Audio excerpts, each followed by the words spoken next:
1 2 3นสเตย์ในช่วงบักเช้าของวันที่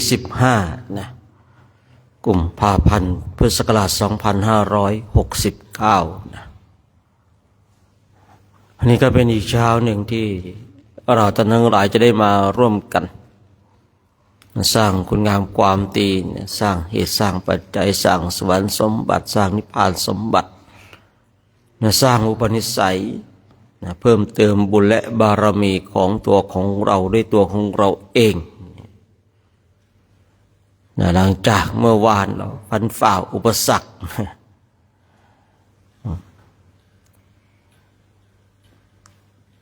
เดินมาเกิด26 กว่ากิโลเนาะ26 27ประมาณนั้นแต่ดูแล้วก็ไม่เหนื่อยนะเมื่อคืนกันเดินจงกรมนั่งสมาธิสิ่งหนึ่งที่ผุดขึ้นพระที่เดินจาริกเนี่ยพอมาถึงที่พักเดินกันให้วุ่นเลยนะ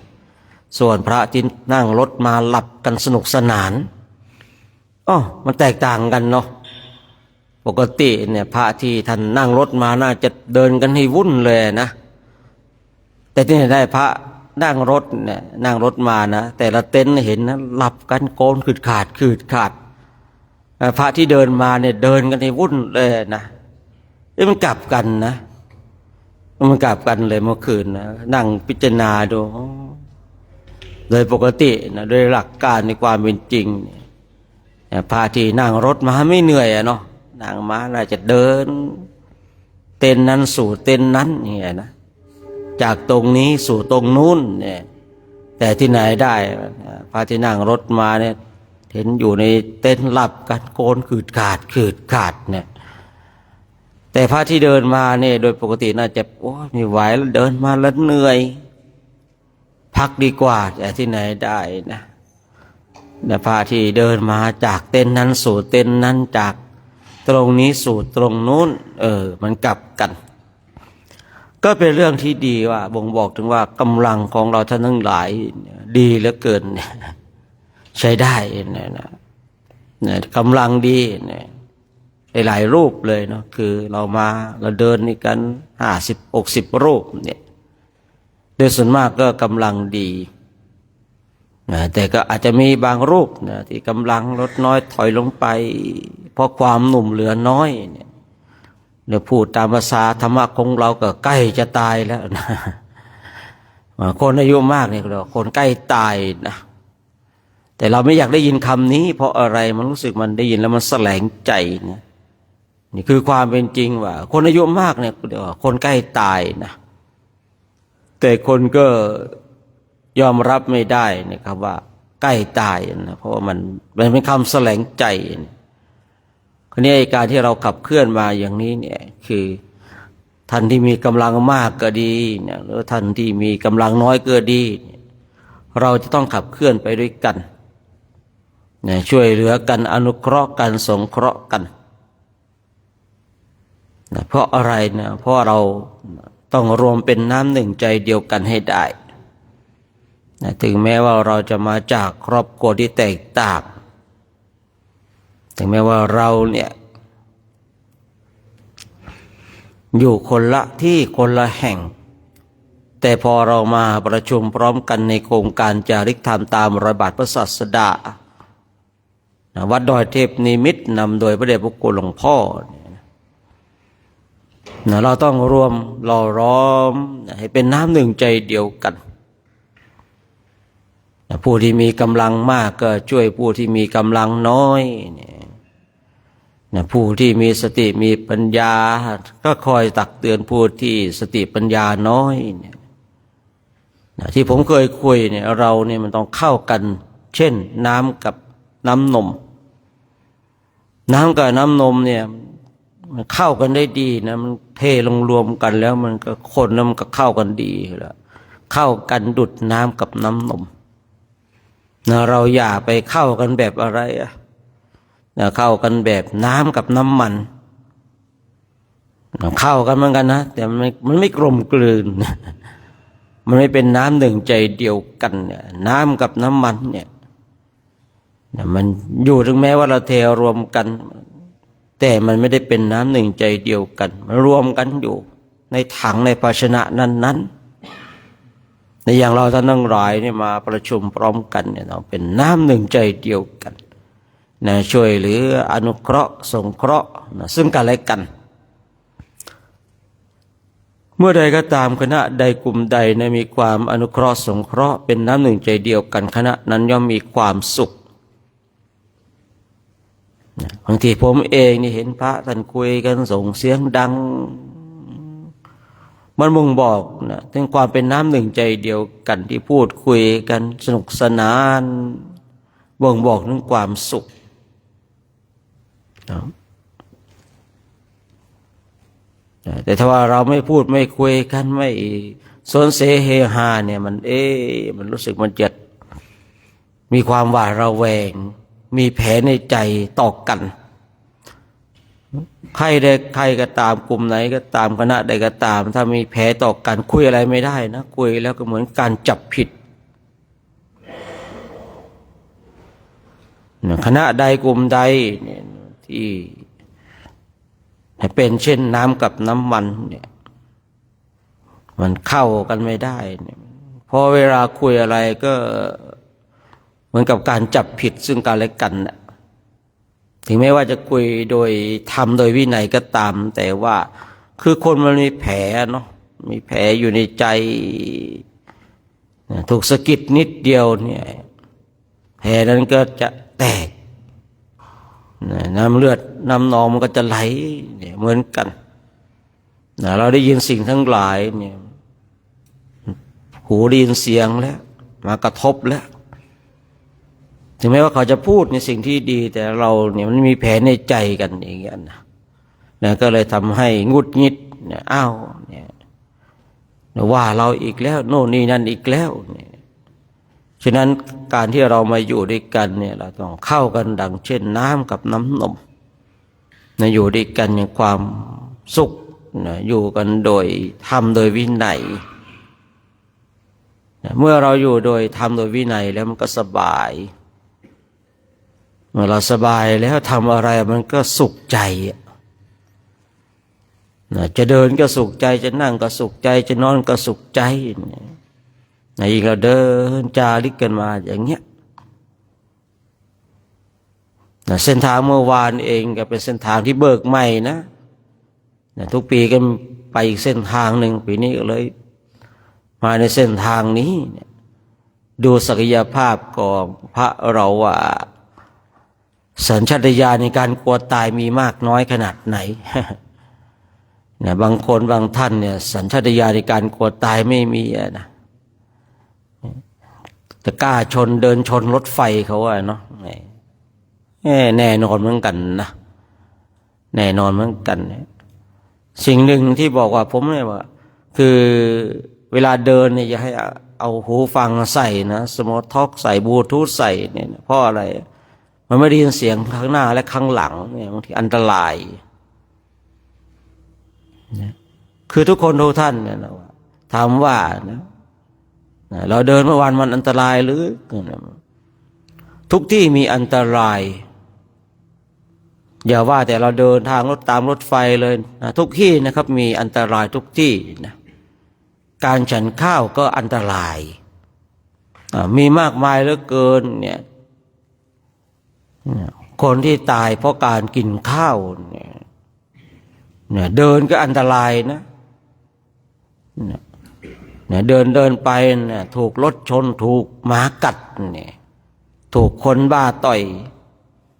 ถูกคนดีตีเนี่ยทุกสถานที่มันอันตรายทั้งหมดแต่คราวนี้เราท่านทั้งหลายบางทีก็ค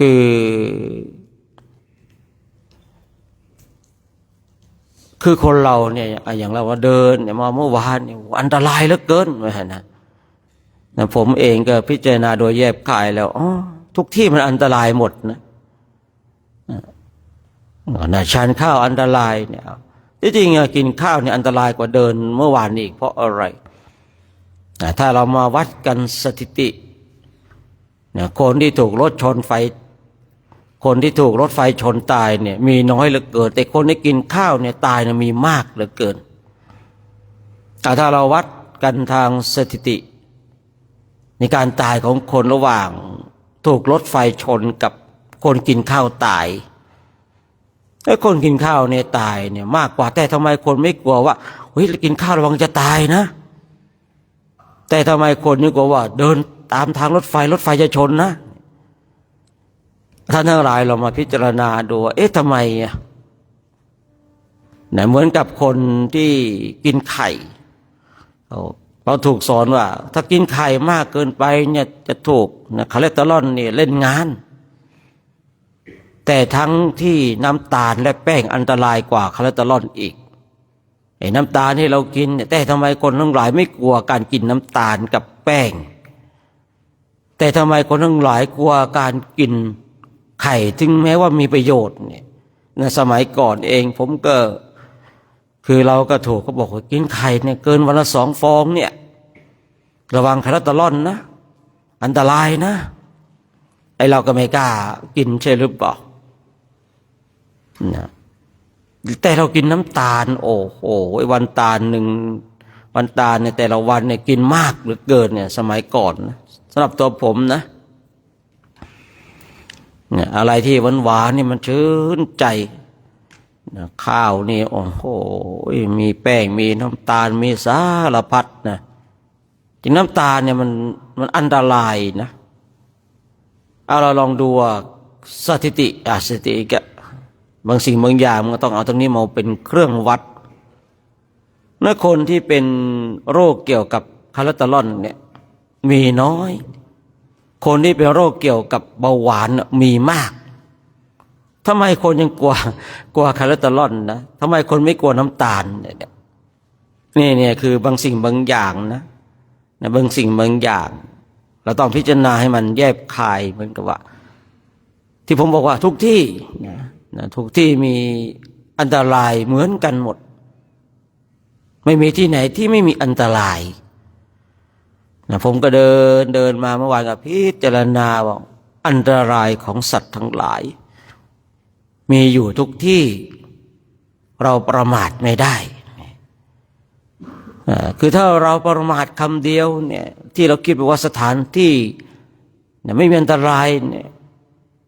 เรากำลังผู้ที่ประมาทเมื่อเราประมาทแล้วเราก็เข้าสู่ในบ่วงแห่งอันตรายอย่างแท้จริงฉะนั้นทุกที่มีอันตรายนะครับเราอย่าคิดว่าเราอยู่ในเต็นท์เนี่ยมันจะปลอดภัยนะครับมันก็อันตรายอยู่ก็ไม่รู้เหมือนกันว่าอันตรายนั้นจะเกิดจากอะไรเนี่ยเราเดินไปเนี่ยตามถนนหนทางเนี่ยมันก็อันตรายนะอาบน้ำก็อันตรายเนี่ยคนที่ล้มตายในห้องน้ำเนี่ยมีมากเหลือเกินถ้าเราวัดกันทางสถิติก็เป็นเช่นนี้ฉะนั้นเนี่ยเราอย่าประมาทในชีวิตเราอย่าประมาทในเพศในวัยของเราจะต้องมาศึกษาเราจะต้องมาทำความเข้าใจเราจะต้องมาเรียนรู้สิ่งเหล่านี้ด้วยตัวของเราเองเพราะว่าชีวิตของเราเนี่ยพูดได้ง่ายว่ามันเดินอยู่ในเส้นทางแห่งความตายเพราะเราไม่ได้เดินในเส้นทางแห่งความเป็นเราเนี่ยเดินเส้นทางในความตาย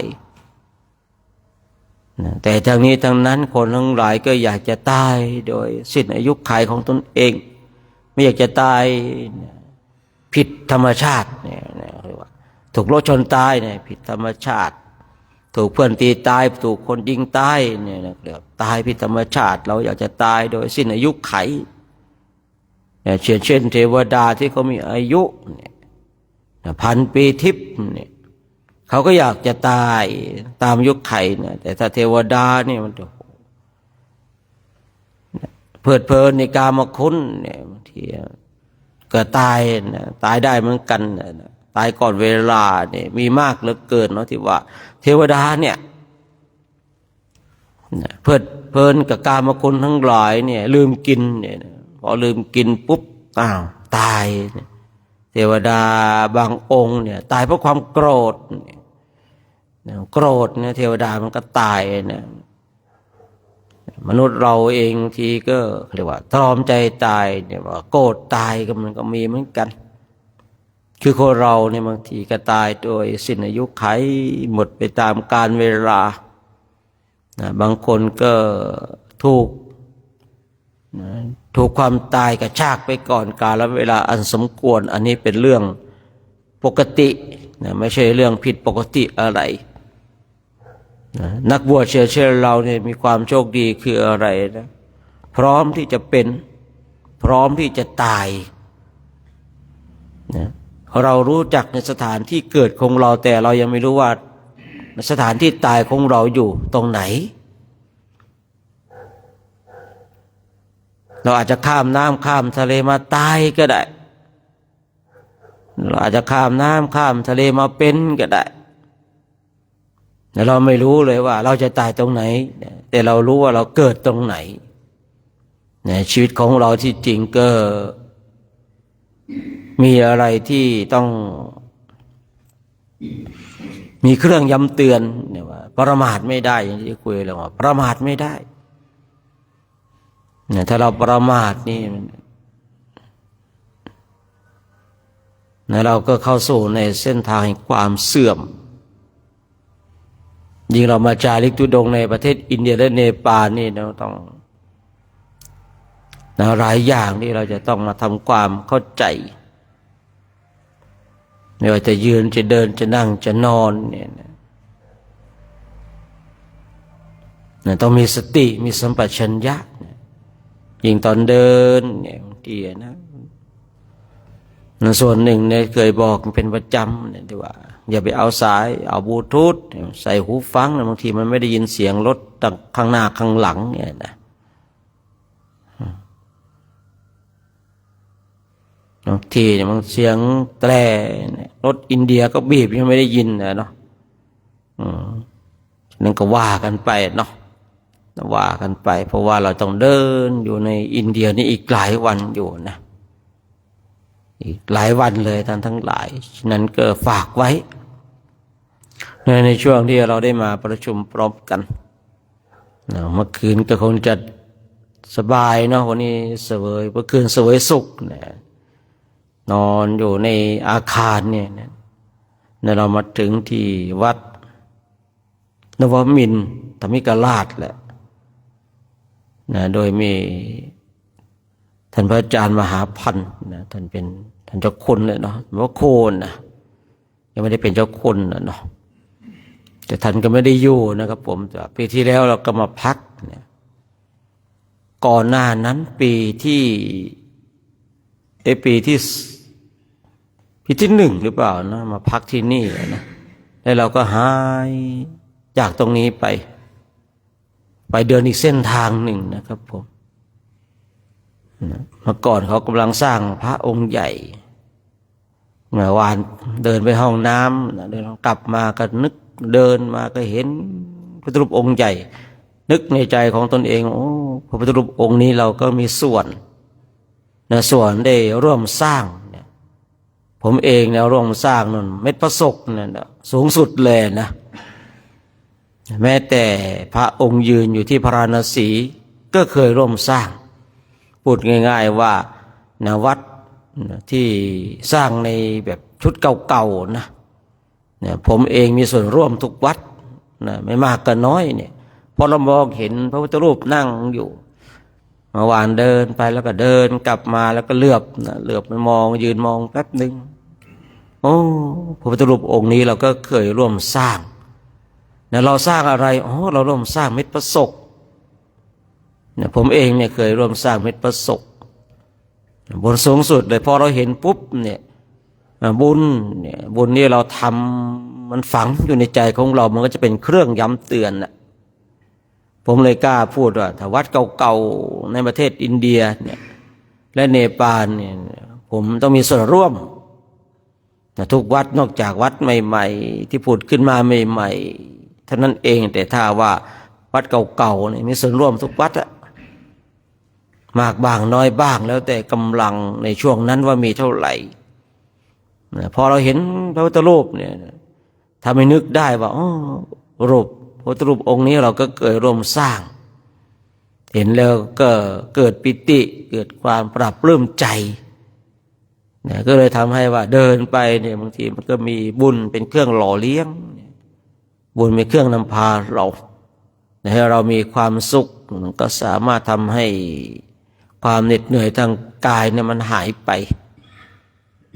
ความเหน็ดเหนื่อยทางกายมันหายไปนะมันก็มีความสุขมีกำลังในการเดินจงกรมนั่งสมาธิต่อนะครับเราท่านทั้งหลายอย่าไปทิ้งความเพียรกันนะคือเราเดินกันนี้มัน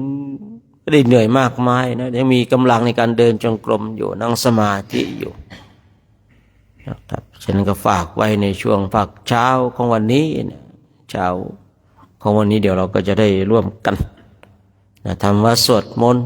จะเริ่มทำกรรมฐานกันนะว่ากลุ่มหนึ่งกลุ่มหนึ่งครบหรือเปล่าไม่รู้เนี่ยครบนะกลุ่มสองนะตบน้ำสองเนาะกลุ่มสามเป็นไงเอ่ยเป็นอะไรยังไงน้องแลฮะป่วยเขาป่วยลงตานะเขาป่วยไปเขานอนเถอะนะนี่ตายไปแล้วนะรู้หรือยังก็ถามเขาบอกหรือเปล่าเขาหรือป่วยแต่เมื่อวันแล้วเมื่อฮะแต่เมื่อวานเฮ้ยอัปเดตข่าวสารหรือยังนะเราต้องอัปเดตข่าวสารข้อมูลทุกวันนะทุกเวลานะนี่แต่เมื่อวานแล้วป่วยครับมาถึงนี่ยังเดินให้วุ่นอยู่ไม่ใช่นะบาดจันก็ไปแล้วนะไปแล้วไม่ไหวแล้ว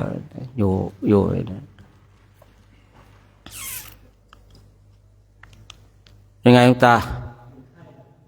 ไข้ลดไข้มากไข้น้อยไข้ลดหรือเพิ่มเติมยังไงฮะอ๋อ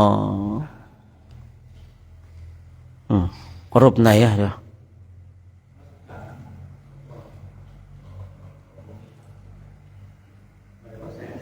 ชื่ออะไรสุขสันต์อ๋อป่วยก็ดูแลกันนะป่วยการเมืองก็ต้องจัดการนะเนาะถ้าป่วยการเมืองนี่จัดการแต่ป่วยจริงช่วยกันดูแลนะอย่าไปทิ้งกันนะฝากในกลุ่มด้วยนะฝากในกลุ่มดูแลกันถ้าป่วยนี่ดูแลกันนะแต่ถ้าป่วยการเมืองเดี๋ยวจัดการเองนะจัดการไปนะครับเพราะว่าเราอยู่ด้วยกันเนี่ยป่วยก็ดูแลกันค่อยป่วยจริงๆที่ครับของเราไม่ใช่แบบโอ๊ยป่วยก็ต้องมาไม่ใช่เนาะสมัยก่อนผมอยู่กับครูบาอาจารย์เนี่ยตราบใดก็ตามถ้ายังลุกได้แต่เดินได้กินข้าวได้เนี่ยมันต้องมาทำวัดได้ก็ว่ากันนะมันต้องเดินจงกรมได้นอกจากป่วยนอนพะงาบกินก็ไม่ได้ลุกก็ไม่ได้อย่างนั้นไม่ต้องมานะผมถูกฝึกมาถึงขนาดนั้นนะตราบใดก็ตามที่กินได้ลุกได้เนี่ยมันต้องมาได้ว่ากันนะมาได้นะผมไม่ถูกฝึกมาอย่างนั้นนะครับก็เลยแบบมันก็เลยไม่กลัวอะไรเนาะนะครับผมกลุ่มซีฮะ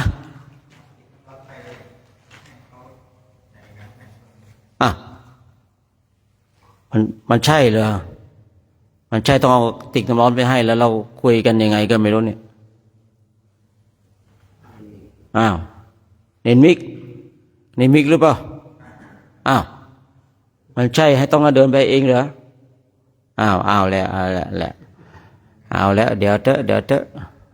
ะไอ้สิ่งที่ดีเราก็ชมนะไอ้สิ่งที่ไม่ดีนะก็ต้องจัดการนะมันไม่ใช่เรื่องของเรานะที่ต้องเดินเอาน้ำร้อนไปนู่นไปนี่นะหน้าที่ของเราคือเอาน้ำร้อนวางไว้หน้าเต็นท์นะแล้วเราก็มาทำวัดนะครับผมถ้าสมมติว่าแต่ละรูปเนี่ยก็มาแล้วก็ลืมนี่เดินไปเดินมาก็เดินกันให้วุ่นแล้วครับผมหน้าที่ของเราคืออะไรเนี่ยคือ เอากระติกน้ำร้อนไว้ที่เต็นท์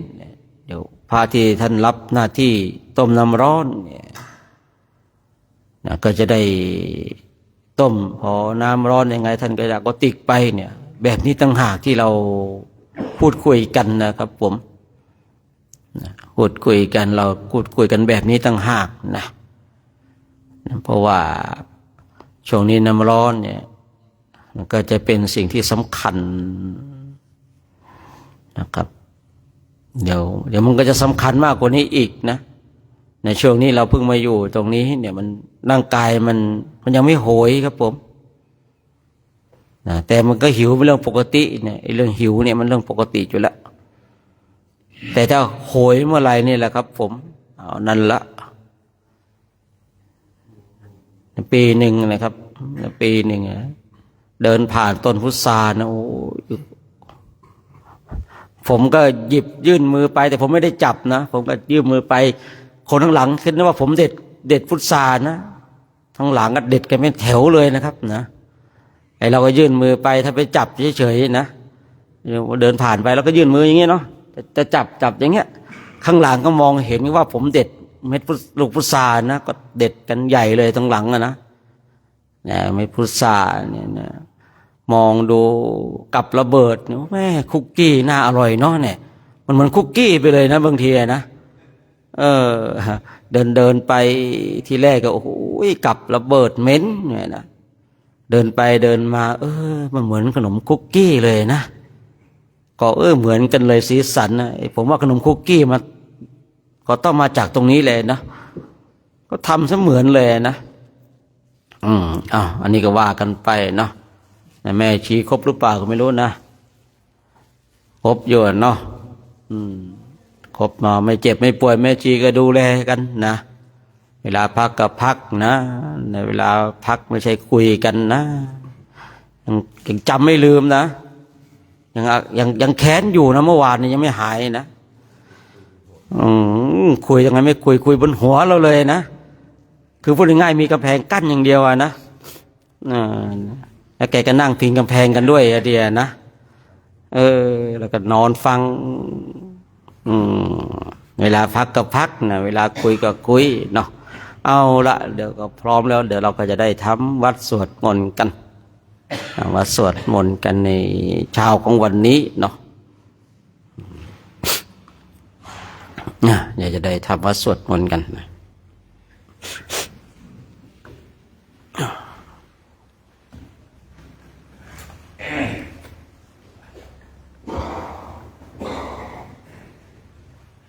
ผ่านลบไหมครับผ่านลบครับ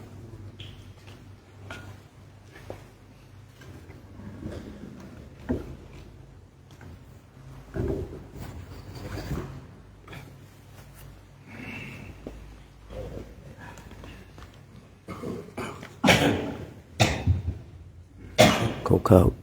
ข่าพนมมือขึ้นพร้อมแล้วกราบ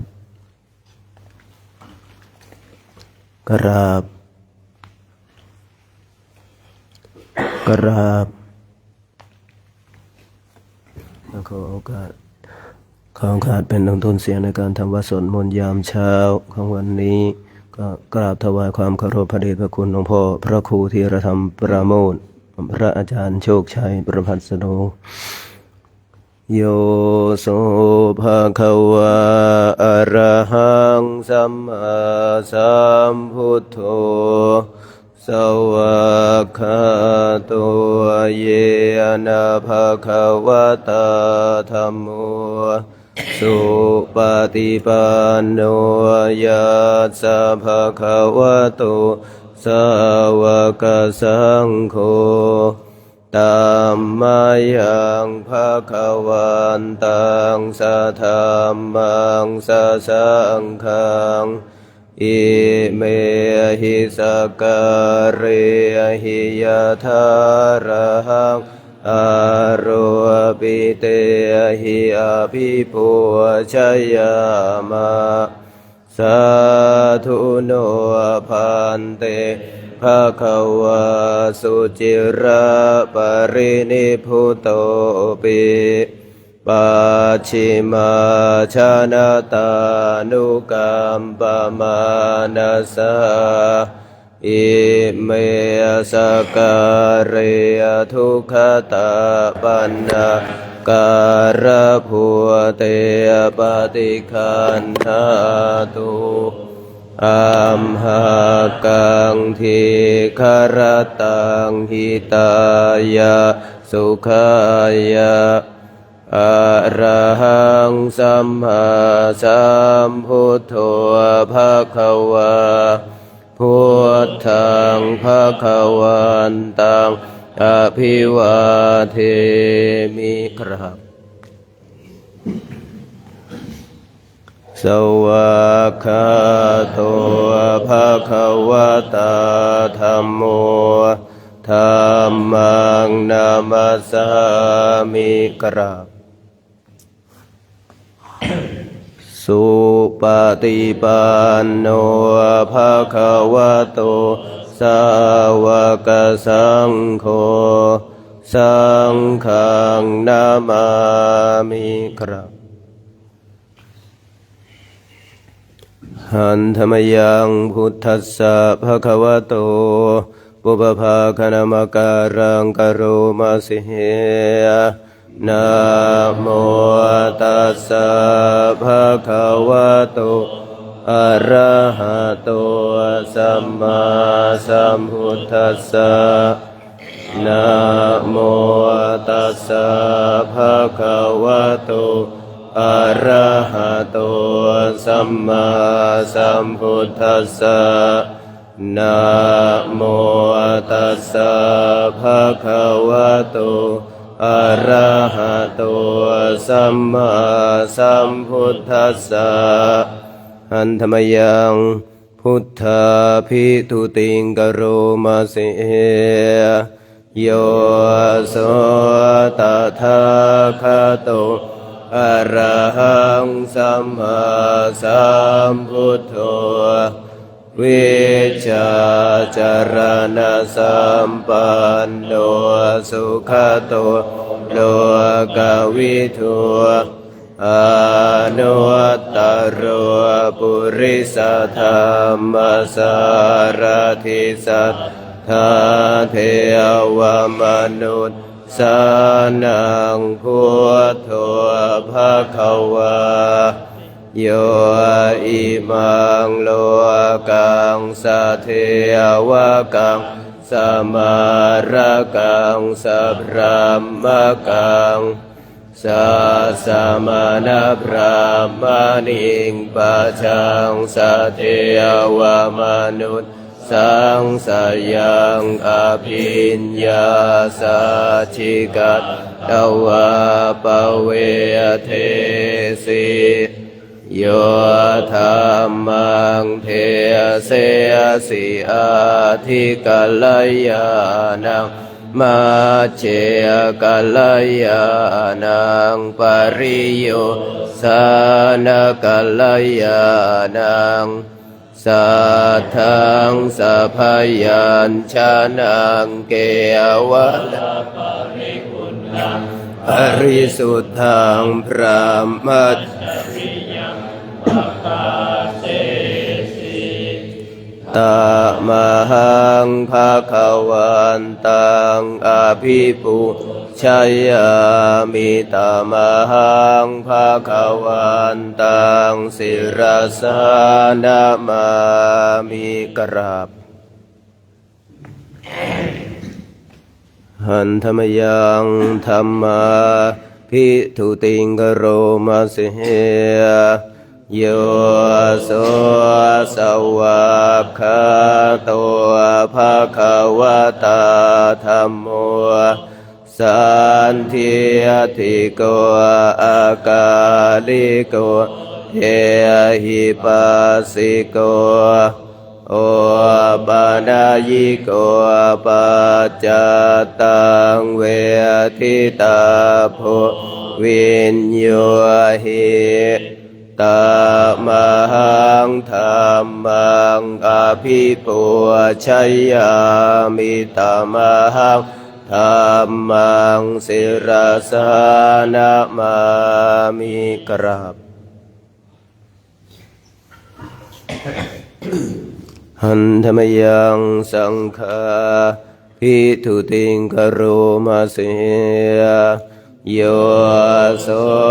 สุปฏิปันโนภะคะวะโตสาวกสังโฆอุชุปฏิปันโนภะคะวะโตสาวกสังโฆยายาปฏิปันโนภะคะวะโตสาวกสังโฆสามีจิปฏิปันโนภะคะวะโตสา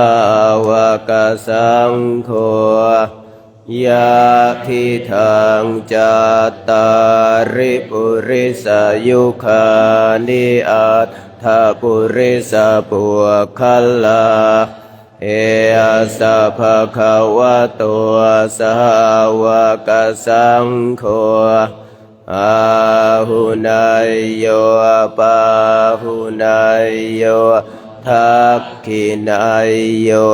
อัญชลียการณิโยอนุตตรังปุญญเขตังโลกัสสะตมหังสังฆังอภิปูชยามิตมหังสังฆังศิรสานะมามิกราบ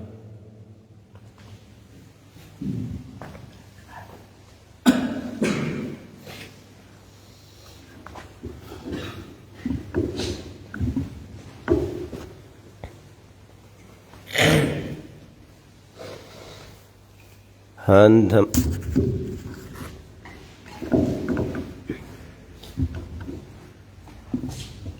หันธรรมยังรัตนตยปนามาคาทายโยเจวะสังเวคะปริกิตนาปะทัญจะพนามาเสพุทโธสุสุโธ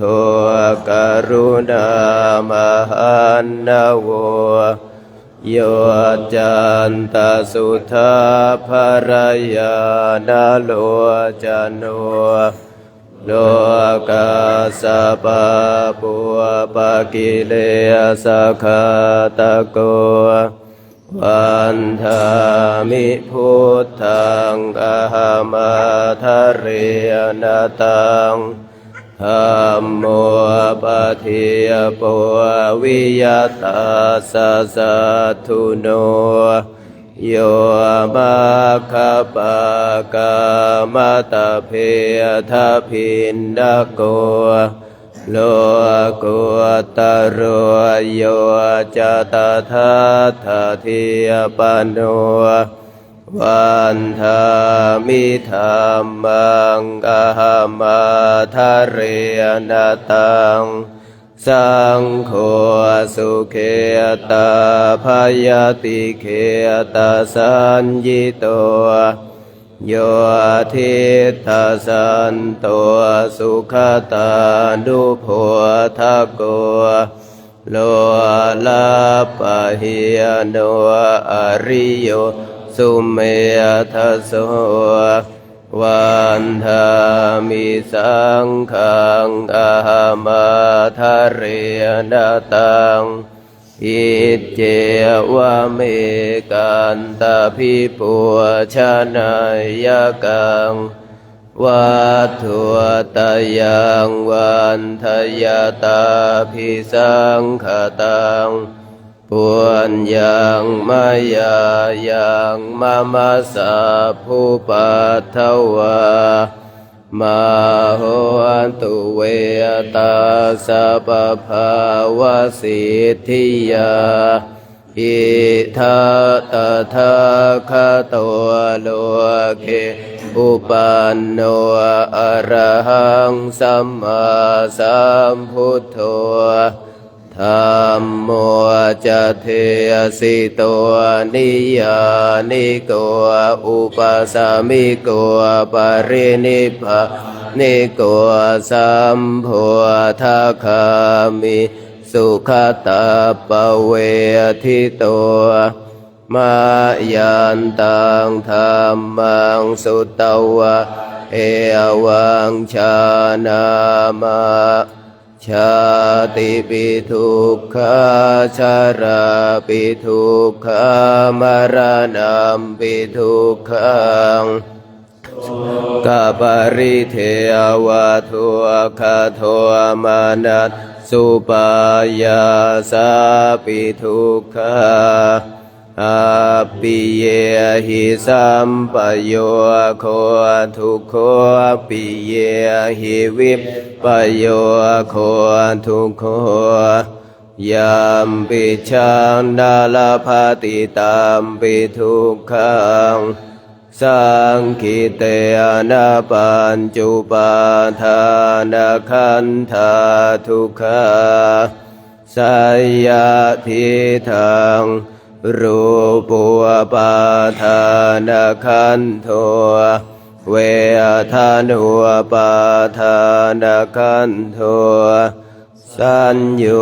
ปาทานาขันโทสังขารุปาทานาขันโทวิญญาณุปาทานาขันโทเย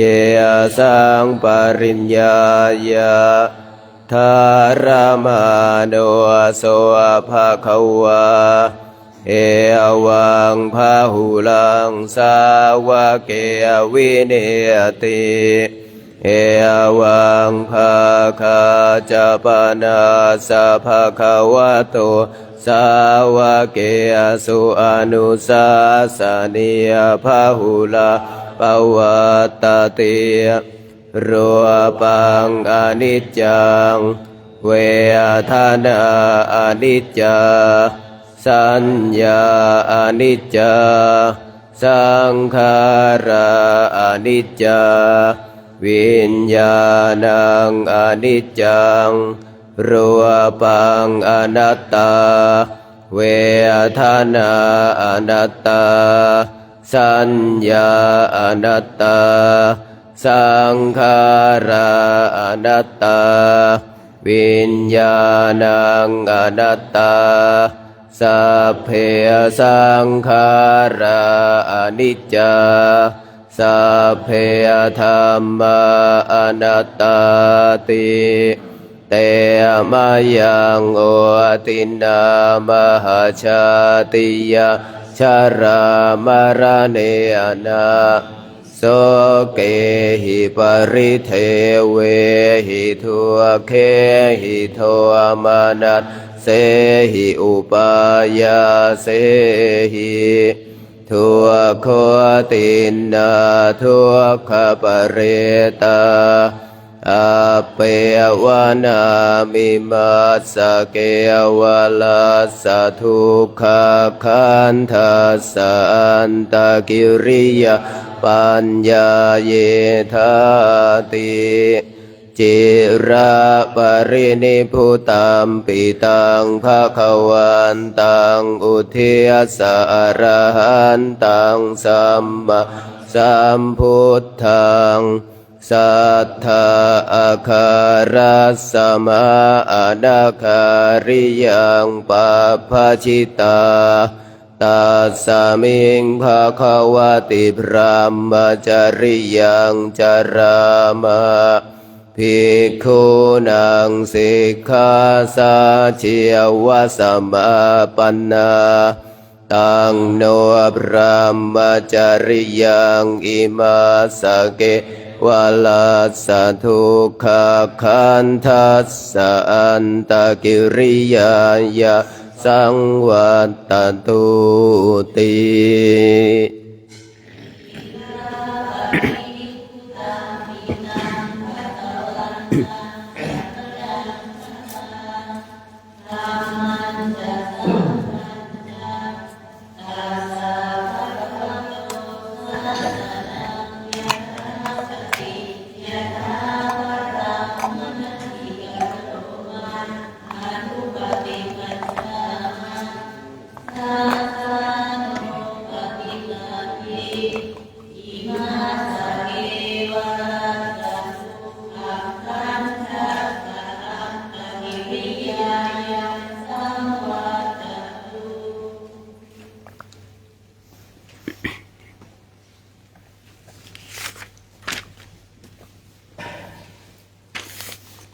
หันธรรมยังธาตุปฏิกุลปัจจเวกขณะปาทังภานามาเสยะธาปัจจยังปวัตตมานังธาตุมัตตเมเวตังยะทิทังเจียวรังตทุปพุญชโกจะปุคโลธาตุมัตตโกนิสสตุนิเชยวสุญโยสัพพานิปานาอิมานิจิวารานิอาชิคุชานิยานิอิมังปุติกายะปัตตวะอาติวิยะชิคุชานิยานิชายันติยาธาปัจจยังปวัตตมานังธาตุมัตตเมเวตังยะทิทังทาปาโตตาทุปพวนชะโกจะปุคโลธาตุมัตตโกนิสัตโตนิเชยวสุญโยสัพโพปันดายังเปียนทาปาโต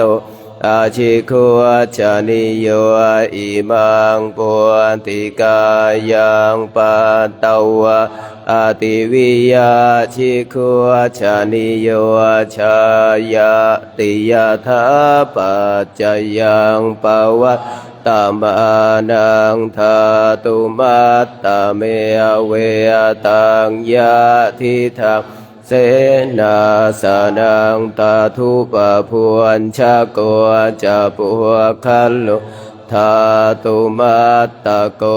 นิสัตโตนิเชยวสุญโยสัพพานิปานาอิมานิเสนาสนานิอาชิคุชานิยานิอิมังปุติกายังปัตตวะอาติวิยาชิคุชานิยานิชายันติยาธาปัจจยังปวัตตมานังธาตุมัตตเมเวตังยะทิทังคิลานาปัจจยะเพสัชะปริคหารุตทุปพวนชะโกจะปุคัลธาตุมัตตโกนิสัตโตนิเชยวสุญโยสัพโพ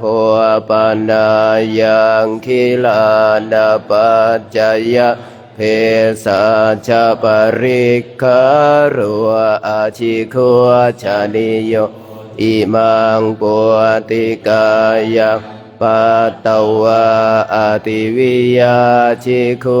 ชานิโยชายาติ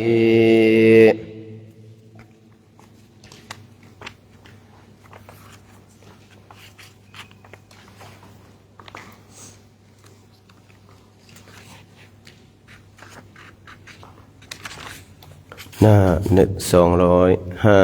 251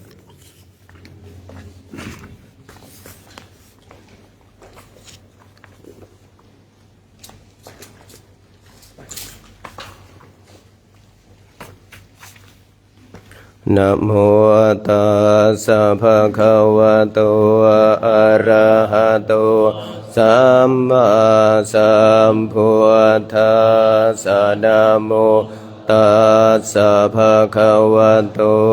อะระหะโตสัมมาสัมพุทธัสสะนะโมตัสสะภะคะวะโตอะระหะโตสัมมาสัมพุทธัสสะกุศลธรรมะอกุศลธรรมะอภัยกตาธรรมะกัตเมธรรมะกุศลายาสามิงสามาเยโลกุตรังชานังภาเวตินิยานิกัง อาปัจจยคามิงทิฏฐิคตานังปะหานายาปะธรรมยาภูมิยาปาติยาวิวิเจวกาเมหิปะธรรมังชานังอุปสัมปัชชาวิหารติทุกขาปฏิปทางทันทาทุกขาปฏิปทางขิปปาพิญญาสุขาปฏิปทางทันทาพิญญาสุขาปฏิปทางขิปปาพิญญาตัสสมิงสมาเยภาโสโหติอวิเคปวะโหติอิเมธรรมกุศลกตเมธรรมกุศลายาสมิงสมาเยโลกุตรังชานะภาเวตินิยานิกังอปัจจยคามิทิฏฐิคตานังปะหานายาปะธรรมายาภูมิยาปาติยาวิตากวิจารณะวุปสมาทุติยังชานะตติยังชานังจตุทังชานังปัฏฐัมชานังปัญจมังชานังอุปสัมปัชชาวิหารติทุกขาปฏิปทาทันทาพิญญังทุกขาปฏิปทาขิปปาพิญญังสุขาปฏิปทาทันทาพิญญังสุขาปฏิปทางขิปปาพิญญังตัสสมิงสมาเยโลโสโหติอวิเคปวะโหติอิเมธัมมากุศลกตเมธัมมากุศลายาสมาเยโลกุตรังชานังภาเวตินิยานิกังอปัจจยคามิงทิฏฐิคตานังปะหานายาปะธรรมยาภูมิยาปาติยาวิวิจเจวกาเมหิปะธรรมังชาญอุปสัมปัชชาวิหารติทุกขาปฏิปทางทันทาพิญญาสุญญาตังทุกขา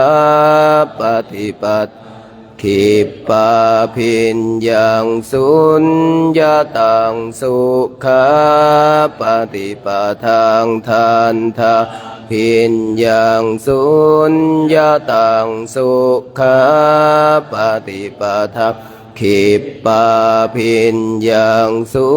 ญญาตังตัสสมิงสมาเยภาโสโหติอวิเคปวะโหติอิเมธัมมากุศลกตเมธัมสลายาสามิงสมาเยโลกุตรังชานังภาเวตินิยานิกังอปัจจยคามิทิฏฐิคตานังปะหานายาปะธรรมายาภูมิยาปาติยาวิตากวิจารนังวุปสัมทุติยังชานังตติยังชานังจตุทังชานังปัฏฐมังชานังปัญจมังชานังอุปสัมปัชชาวิหารติทุกขาปฏิปทางทันทาพิญญา สุญญาตังทุกขาปฏิปทาขิปปาพิญญังสุญญาตังสุขาปฏิปทาทันทาพิญญังสุญญาตังสุขาปฏิปทาขิปปาพิญญังสุญญาตังตัสสมิงสมัยเยภัสโสโหติอวิคเคปวะโหติอิเมธัมมากุศลากตเมธัมมากุศลยาสมิงสมัยเยโลกุตตะภาเวตินิยานิกังอปัจจยคามิทิฏฐิคตานังปหานายาปะธรรมายาภูมิยาปติยาวิวิจเจวกาเมหิปะธรรมังชานังอุปสัมปัชชาวิหารติทุกขาปฏิปัติทันทาพิญญังอัปปานิหิตังทุกขาปฏิปัฏฐาขิปปาพิญญังอัปปานิหิตังสุขาปฏิปัฏฐังทันทาพิญญังอัปปานิหิตังสุขาปฏิปัฏฐังขิปปาพิญญังอัปปานิหิตังตัสสมิงสมัยเยภัสโสโหติอวิเคปวะโหติอิเมธัมมากุศลากตเมธัมมากุศลายาสมิงสมัยเยภัสชานังภาเวตินิยานิกังอปัจจยคามิงทิฏฐิคตานังปหานายาปะธรรมายาภูมิยาปติยาวิตากวิจารนังวูปัสสมาทุติยังชานังตติชานังจตุทังชานังปัฏฐมังชานังปัญจมังชานังอุปสัมปัชชาวิหารติทุกขาปฏิปทังทันทาพิญญังอัปปานิหิตังทุกขาปฏิปทังขิปปาพิญญังอัปปานิหิตังสุขาปฏิปทังทันทาพิญญังอัปปานิหิตังสุขาปฏิปทังขิปปาพิญญังอัปปานิหิตังตัสสมิงสมัยเยภัสโสโหติอวิคเคปวะโหติอิเมธัมมากุศลากตเมธัมมากุศลยาสมิงสมัยเยโลกุตรังชานังภาเว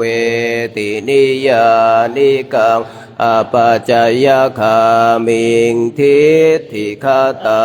นังปหานายาปะธรรมยาภูมิยาปติยาวิวิจเจวกาเมหิปะธรรมังชานังอุปสัมปัชชาวิหารติทุกขาปฏิปทาทันทาพิญญังฉันทาธิปัตตายังวิริยาธิปัตตายังจิตตาธิปัตตายังวิมังสาธิปัตตายังทุกขาปฏิปทังขิปปาพิญญังฉันทาธิปัตตายังวิริยาธิปัตตายังจิตตาธิ ไตยยังวิมังสาธิปัตไตยยังสุขาปฏิปทางทานทาพิญญังฉันทาธิปัตไตยยังวิริยาธิปัตไตยยังจิตตาธิปัตไตยยังวิมังสาธิปัตไตยยังสุขาปฏิปทางขิปปาพิญญังฉันทาธิปัตไตยยังวิริยาธิปัตไตยยังจิตตาธิปัตไตยยังวิมังสา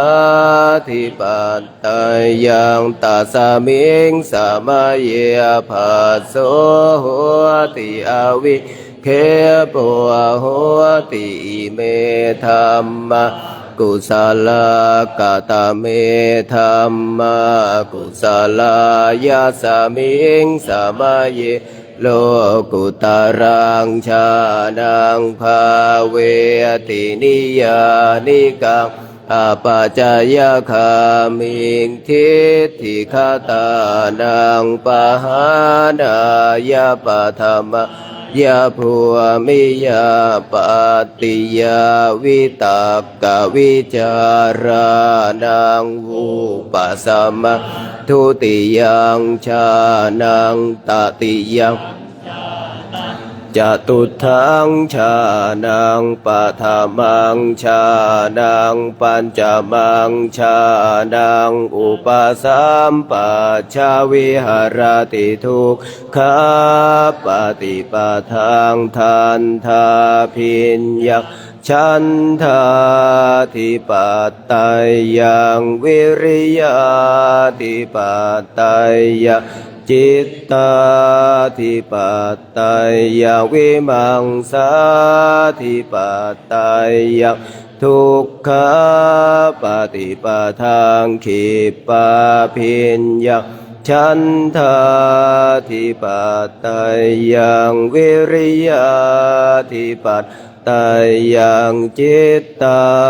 ธิปัตไตยยังวิมังสาธิปัตไตยยังสุขาปฏิปทางทานทาพิญญังฉันทาธิปัตไตยยังวิริยาธิปัตไตยยังจิตตาธิปัตไตยยังวิมังสาธิปัตไตยยังปฏิปทางขิปปาพิญญังฉันทาธิปัตไตยยังวิริยาธิปัตไตยยังจิตตาธิปัตไตยยังวิมังสาธิปัตไตยยังอทุกขมสุขาปฏิปทางทานทาพิญญังฉันทาธิปัตไตยยังวิริยาธิปัตไตยยังจิตตาธิปัตไตยยังวิมังสาธิปัตไตยยังอทุกขมสุขาปฏิปทางขิปปาพิญญังฉันทาธิปัตไตยยังวิริยาธิปัตไตยยังจิตตาธิปัตไตยยังวิมังสาธิปัตไตยยังตัสสมิงสมัยเยภาโสโหติอวิเคปวะโหติอิเมธัมมากุศลาเหตุปัจจโยอารามณปัจจโยอธิปติปัจจโยอนันตรปัจจโยสมานันตรปัจจโยสหชาตปัจจโยอัญญมัญญปัจจโยอนิยัสสยปัจจโยอุปาณิยัสสยปัจจโยปุเรชาตปัจจโยปัจฉาชาตปัจจโยอาเสวนปัจจโย กรรมปัจจโยวิปากปัจจโยอาหารปัจจโยยันทริยปัจจโยชานะปัจจโยมัคคปัจจโยสัมปยุตตปัจจโยวิปยุตตปัจจโยอาทิปัจจโยอนาทิปัจจโยวิคตปัจจโยอวิคตปัจจโยอนิจจาวัตสังขาราอุปาทวยธรรมิโนอุปาชิตวานิรุจฉันติเตสังวัวปัสสมัวสุโขสัพเพสัตตามรันติจามริงสุจามริสเรตาเทวะหังบริสามินาทิเมเอทะสังสยโยอาจิรังวัตยังกายโยปัทวิงอาทิเสสติชุดโทอเปตวิญญาโนนิรัตถังวะกาลิงคารังอาทาสิเมอากาสิเมยาติเมตาสะขาจะเมเปตานะทักขินังทัจจาปุเพกตมนุสรังนาหิรวันนะวาโสโกวายาวันยาปริเทวานะนาตังเปตานามาทายาเอวะติทันติยาตโยอายัญจะโคทาคินาทินาสังฆามิสุปฏิอธิตาเทียคารตังหิตายาสัทธานาโสอุปกาปฏิโสยาติธรรมโมจะยังนิทาสิโตเปตานาปุชาจักันตาอุลาราภลัญจะเพียโคนมนุปปะเทียนะตัวเมหิปุญญังปัสสุตังอนาปกันติหน้า62ยานิทัพพัวตานิสัมมาคตานิภูมานิวายานิวาอันตาเลียเกตัทาคตังเทวมนุษย์สัพพชิตังพุทธังนามัสสามาสุวัตถิโหตุยานิยทัพพัวตานิสัมมาคตานิภูมานิวายานิวาอันตาเลียเกตถาคตังเทวมนุสัพพชิตังธัมมังนัมสามาสุวัตถิโหตุยานิทัพพัวตานิสัมมาคตานิภูมานิวายานิวาตาเลียเขตถาคตังเทวมนุสัพพชิตังสังฆังนามัสสามาสุวัตถิโหตุหน้า31เอวัมเมสุตังเอกังสมัยยังภควาสาวัตถิยังวิหารติเชตวันอนาถปินทิกาสะอาราเมตตระโคภะคะวาภิกขุอามันเตสิภิกขวติภะทันเตอติเตภิกขุภะคะวะโตปัจจัสโสสุงภะคะวาเอตทะโวจาเมตตายาภิกขเวเจโตวิมุตติยาอาเสวิตายาภาวิตายาภาหุลิยกตายายานิ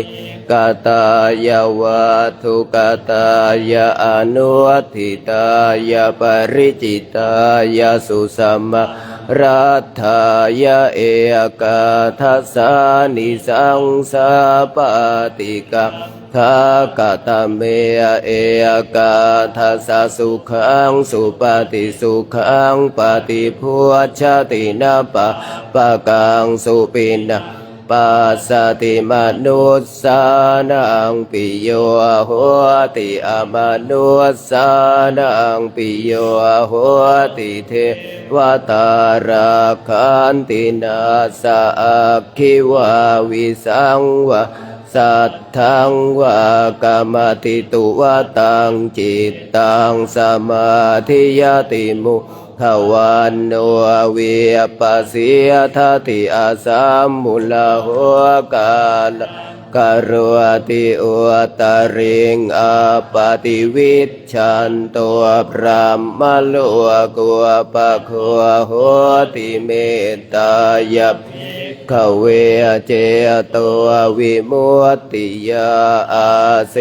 วิตายาภาวิตายาภาหุลิกตายายานิยกตายาวัตถุกตายาอนุทิตายาปริจิตายาสุสมารัตถายาอิเมเอกะลิสังสาปาติกังคาติอิธรรมวัวจะภะคะวะ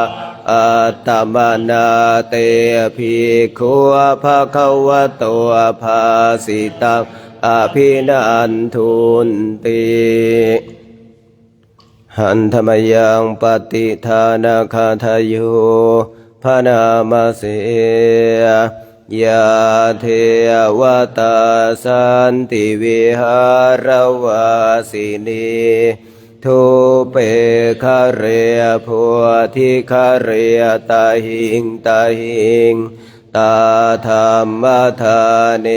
นะภวันตุปุชิตาโสทิงกโรนเตทวิหารมันดาเลเทราจามัจจานวกาจาภิกขโวสารามิกาธานปฏิอุปาสกาขามาจเทสานิขามาจอิสราสัปปานาภูตาสุขิตาภวันตุเตชาลาพุชาเยปิจาอันดาสัมภวาสังเสทาชาตาอัทโวปปาติกานิยานิกังธรรมวรังปฏิจจเตสัพเพปิทุกขัสสะกรวันตุสังขยังทาตุจิรังสตังธรรมโมธรรมัทธราจปุคคลาสังโฆโหตุสมาโฆวะอัฏฐายะจาหิตายะจาอัมเหราคตุสัทธมโมสัพเพปิธรรมจาริโนวัฏถิงสัมปะปุณายามะธัมเมอริยปเวทิเตปัสสนาโหตุสัพเพปิปานิโนพุทธัสสะสะเนสัมมาทารังปเวชชันโตกาเลเทวะปวัสสันตุวุธิภาวายสัทธานังสัมมิทังเนตุเมธานิงมาตาปิตาจะอัตตราชังนิจจังราคันติปุตตะกังเอวังธรรมเมนะราชานุปัจจังราคันตุสัพพัทธาจบพระเจ้าแต่เพียงเท่านี้ต่อไปกล่าวคำอาราธนาพระกรรมฐานหนังสือวัดดอยเทพนิมิตรหน้า97พุทธาราธนานังธรรมาราธนานังสังฆาราธนานัง อัปปมาโนพุทโธอัปปมาโน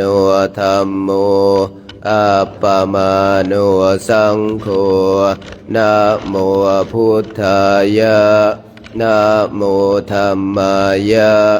นะโมสังฆายะพุทโธเมนะโธธัมโมเมนะโธสังโฆเมนะโธพุทธบูชาธัมมบูชาสังฆ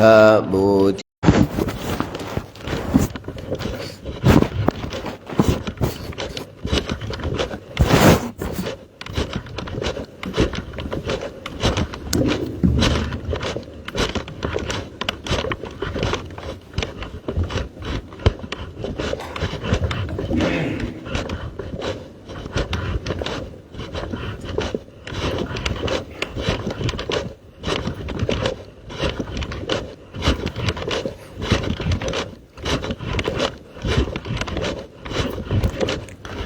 ในช่วงดับอันนี้ไปกันนั่งความเปลี่ยนภาวนากันนะเพิ่มกำลังทางใจกัน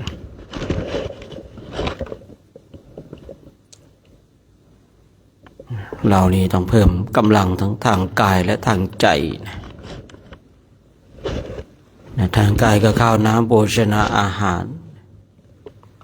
นะทางใจก็ธรรมะที่พระพุทธเจ้าทรงตรัสไว้ชอบแล้วในการฝึกการปฏิบัติธรรมกรรมฐานนะจะทำให้เราเข้าใจนะ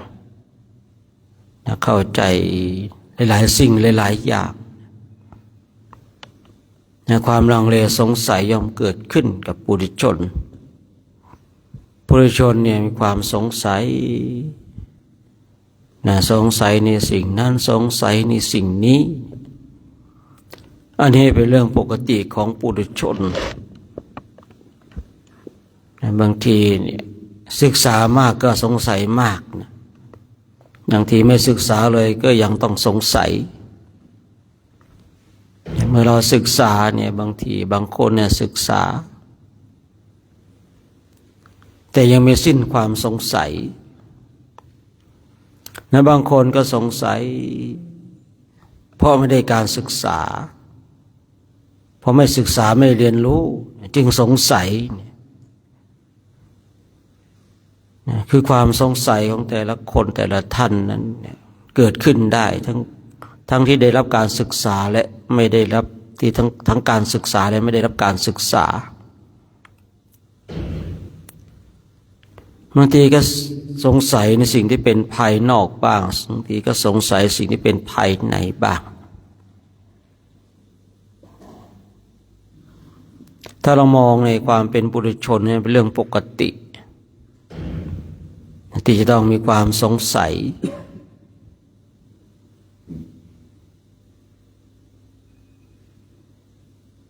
ถ้าเราสงสัยในคำสั่งสอนขององค์สมเด็จพระสัมมาสัมพุทธเจ้า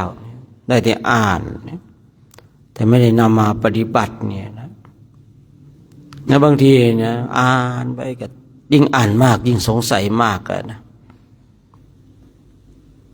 บางทีอ่านไปอ่านมาแล้วยังสงสัยเรื่องของฌานอย่างเนี้ยในวิสัยของคนได้ฌานเป็นอย่างไรเอาแค่วิสัยของคนได้ฌานฌานที่เป็นโลกิยะก็ดีฌานที่เป็นโลกุตระก็ดีฌานมีทั้งฌานที่เป็นโลกิยะฌานที่เป็นโลกุตระแค่สงสัยบุคคลที่ได้ฌานที่เป็นโลกิยะก็ปวดหัวตายอยู่แล้ว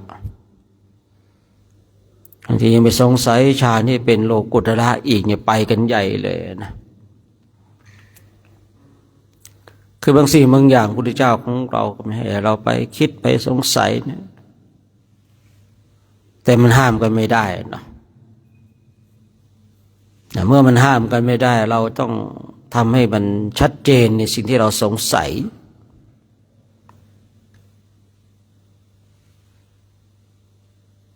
เมื่อใดก็ตามเมื่อความสงสัยเกิดขึ้นเราต้องทำลายความสงสัยนั้นด้วยตัวของเราเองทำไมผมจึงกล่าวว่าด้วยตัวของเราเองบางทีเนี่ยเราสงสัยเรื่องของฌานอย่างนี้ไปถามครูบาอาจารย์ว่าฌานหนึ่งเป็นอย่างไรฌานสองเป็นอย่างไรฌานสามเป็นอย่างไรฌานที่สี่เป็นอย่างไรฌานที่เป็นโลกียะเป็นอย่างไรฌานที่เป็นโลกุตระเป็นอย่างไรได้ยินได้ฟังครูบาอาจารย์ฌานหนึ่งเป็นอย่างนี้นะมันตัดมีวิตกวิจารปิติสุขเอกคตาแค่นี้เราบางทีเนี่ยแก้วิตกวิจารเราก็ไม่รู้เลยยังไม่รู้นะขอประทานอภัยนะบางคนยังไม่รู้เลยว่าในขณะนี้จิตของเรามันอยู่ในวิตกวิจารหรือว่ากำลังฟุ้งซ่านหรือว่ากำลังคิดหรือว่ากำลังพิจารณาเนี่ยบางคนบางท่านคำว่าวิตกวิจารยังไม่เข้าใจยังไม่รู้เลยนะว่าและวิตกวิจารนั้นน่ะมันประกอบเป็นพื้นฐานเป็นจุดเริ่มต้นของฌานโดยวิตกวิจารนั้นน่ะเป็นจุดเริ่มต้นของความฟุ้งซ่านความสับสน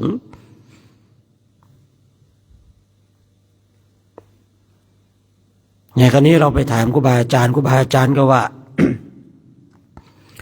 เนี่ยวิตกวิจารเนี่ยในฌานหนึ่งเนี่ยต้องมีวิตกวิจารเนี่ยลักษณะอย่างนี้เนี่ยนี่เรียกว่าวิตกวิจารนะพอเราได้ยินได้ฟังแล้วเนี่ย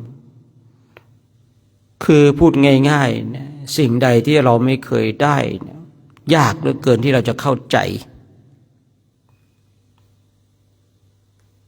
นะสิ่งใดที่เราเคยได้มันก็จะเป็นเรื่องง่ายสำหรับตัวของเรา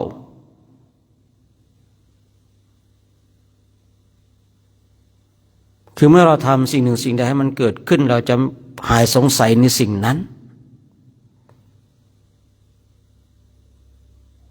เนี่ยลองสังเกตดูตัวของเราเองก็ได้นะทีนี้เมื่อเราสงสัยในสิ่งใดที่กล่าวไว้เราก็ต้องทำให้มันสิ้นสงสัยโดยการฝึกโดยการปฏิบัติธรรมกรรมฐานเดินจงกรมนั่งสมาธิไปภาคเพียรภาวนาทำให้มากเจริญให้มากซึ่งกรรมฐานเมื่อเราทำให้มากเจริญให้มากแล้วเราก็สิ้นความสงสัยสิ้นความสงสัยในรูปในนามสิ้นความสงสัยในสิ่งทั้งหลายความยึดมั่นถือมั่นในสักยทิฏฐิเป็นเชิงไรจิตที่มันคลายความยึดมั่นถือมั่นในรูปนี้ในกายนี้เป็นอย่างไรเนี่ยเราจะรู้ด้วยตัวของเราเอง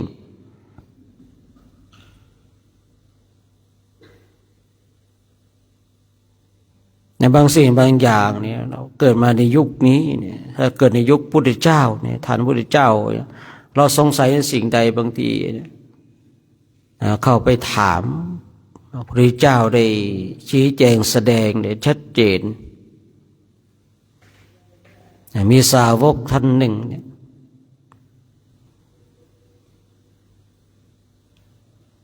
ที่พระพุทธเจ้าพระองค์ทรงยกย่อง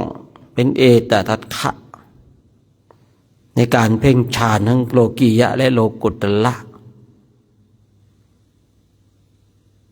ก่อนหน้านั้นท่านชื่อว่าเรวัตตะ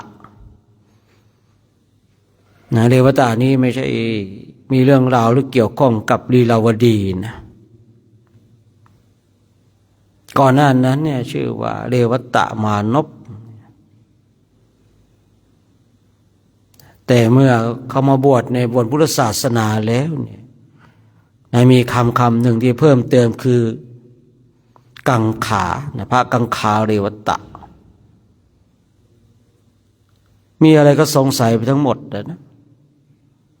แต่พระกังขาเรวัตตะนี่ก็เป็นต้นเหตุของพระวินัยหลายๆข้อในคราวครั้งหนึ่ง พระกังขาเรวตะเนี่ยไปโรงทำน้ำอ้อยสถานที่ทำน้ำอ้อยไปเขาเห็นเขาเนี่ยเอาแป้งบ้างเอาเท่าบ้างปนกับเนื้ออ้อยน้ำอ้อยเกิดความกังขาว่าปกติน้ำอ้อยเนี่ยฉันในยามวิกาลได้แต่เมื่อมีแป้งผสมลงไปแล้วเนี่ยเกิดความสงสัยแล้วว่าตกลงเราที่น้ำอ้อยเนี่ยมันจะฉันในยามวิกาลได้หรือเปล่าคือหลังเที่ยงไปแล้วเมื่อสงสัยแล้วเข้าไปถามพระพุทธเจ้าเนี่ยพระพุทธเจ้าเนี่ยไปที่โรงทำน้ำอ้อยได้เห็นชนทั้งหลายเนี่ยได้เอาแป้งบ้างเอาเท่าบ้างผสมกับน้ำอ้อยพระพุทธเจ้าเลยดูก่อนภิกษุการที่คนทำน้ำอ้อยเอาแป้งบ้างเอาเท่าบ้างเนี่ยผสมกับน้ำอ้อยเพื่ออะไรเพื่อให้มันจับตัวดีๆพระเจ้าเลยทรงบัญญัติมาถ้าว่าผู้ที่ทำน้ำอ้อยมีความประสงค์ว่าใส่แป้งก็ดีใส่เท่าก็ดีเนี่ยเพื่อให้น้ำอ้อยนั้นจับตัวเนี่ยอนุญาตให้ฉันในยามวิกาลได้เนี่ย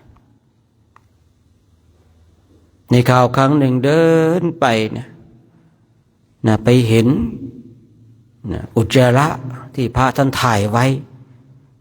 มีถั่วเขียวหรือดันงอกขึ้นมาก็สงสัยอีกพระพุทธเจ้าพระองค์ทรงได้อนุญาตเนี่ยต้มถั่วเขียวเนี่ยต้มถั่วเขียวน้ำปานะอื่นๆเนี่ยกรองทั้ง7 ชั้นเนี่ยนะแต่ถ้าเรามองตรงจุดนี้ถั่วเขียวนี่ไม่ให้กรองนะคือเราได้ยินได้ฟังเรื่องของการต้มน้ำปานะทำน้ำปานะต้องกรองแล้วกรองอีกกรองด้วยผ้าขาวแต่พอเรามาเจอตรงจุดนี้ปุ๊บต้มถั่วเขียวเนี่ยถั่วเขียวเนี่ยไม่กรองเนี่ยเพราะว่าพระกังขาเรวตะเนี่ยเดินไปได้ไปเจออุจจาระกองอุจจาระที่พระท่านถ่ายไว้ผมเองก็ไม่แน่ใจว่าท่านแยกแยะได้อย่างไรว่าเป็นอุจจาระของพระเนี่ยหรืออาจจะต้มถั่วเขียวเนี่ยจะเป็นอาหารเฉพาะของพระก็ได้เนาะท่านจึงบอกว่าตกลงเนี่ยฉันได้หรือไม่ได้นะคือพูดง่ายๆว่าพระกังขาเรวตะนี่สงสัยสิ่งที่เป็นกัปปิยะและอกัปปิยะนะสิ่งที่ควรและสิ่งที่ไม่ควรเนี่ยกัปปิยะเนี่ยสิ่งที่ควรอกัปปิยะสิ่งที่ไม่ควรก็สงสัยอยู่อย่างนั้นนะเนี่ยมาสงสัยในสิ่งใดเนี่ยตนเองสงสัยต้องพาบริวารของตนเองเนี่ยทำเช่นนั้นเช่นเมื่อเห็นเขาทำน้ำอ้อยใส่แป้งไปเนี่ยใส่เท่าไปเนี่ยก็บอกบริวารของตนเองบอกหมู่คณะแล้วบอกคนที่ศรัทธาของตนเองว่ามันฉันไม่ได้นะอย่างเงี้ยนะบริวารของตนเองก็ไม่ฉัน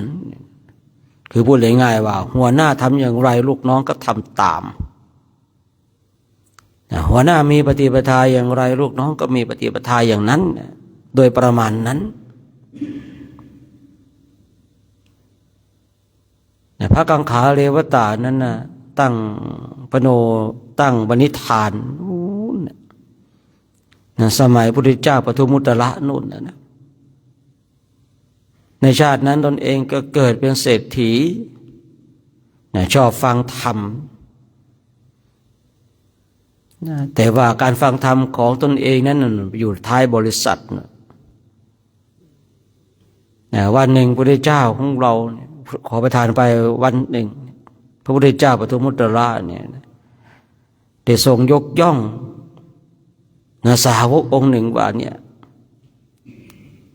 สาวกท่านนี้รูปนี้เนี่ยเป็นเอตทัคคะในด้านของการเพ่งฌานทั้งเป็นโลกิยะและโลกุตระ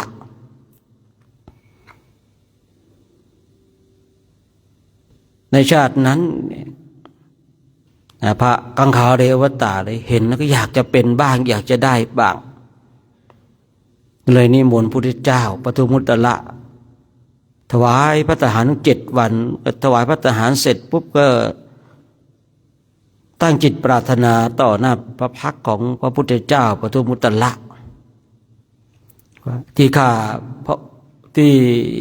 พระองค์เนี่ย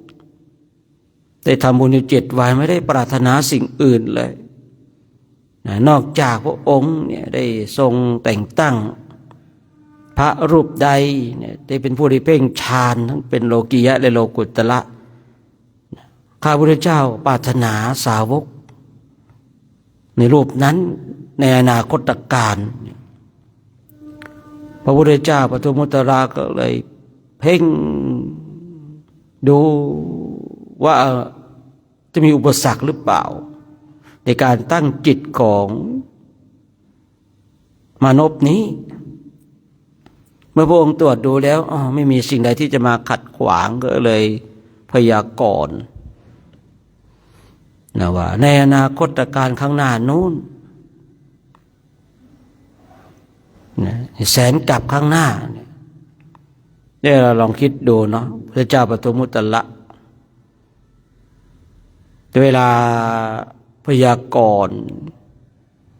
นะสาวกที่จะได้เป็นสาวกองค์ใดองค์หนึ่งโดยส่วนมากเนี่ยพระพุทธเจ้าของเราในองค์ปัจจุบันเนี่ย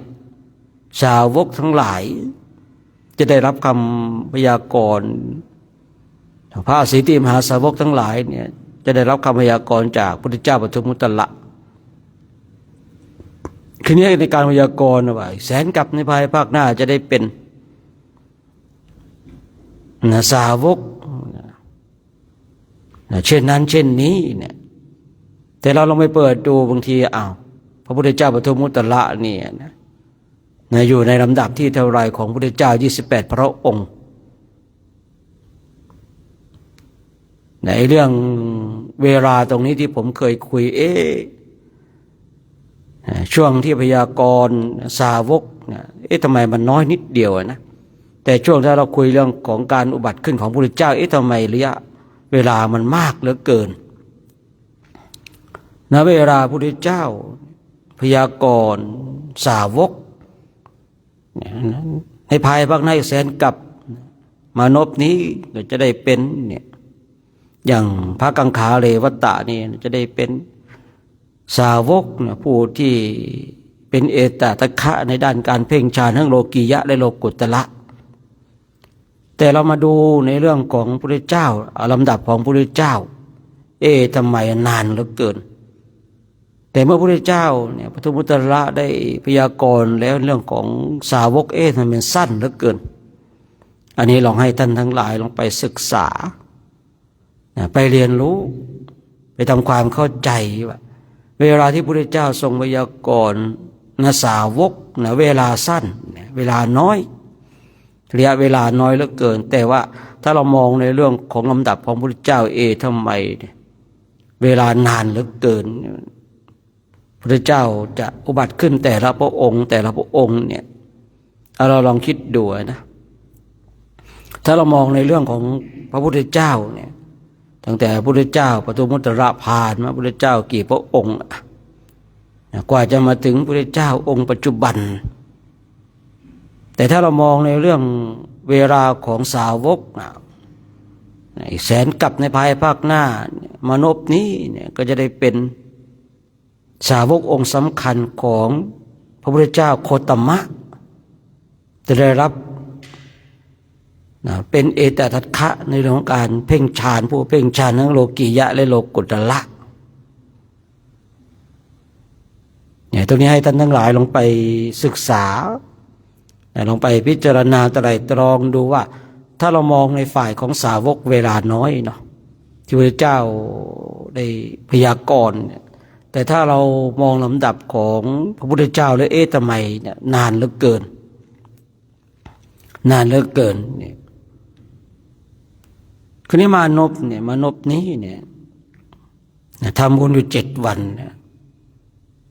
ทำบุญ7 วันแล้วก็ตั้งจิตปรารถนาเนี่ยจะเป็นสาวกผู้ที่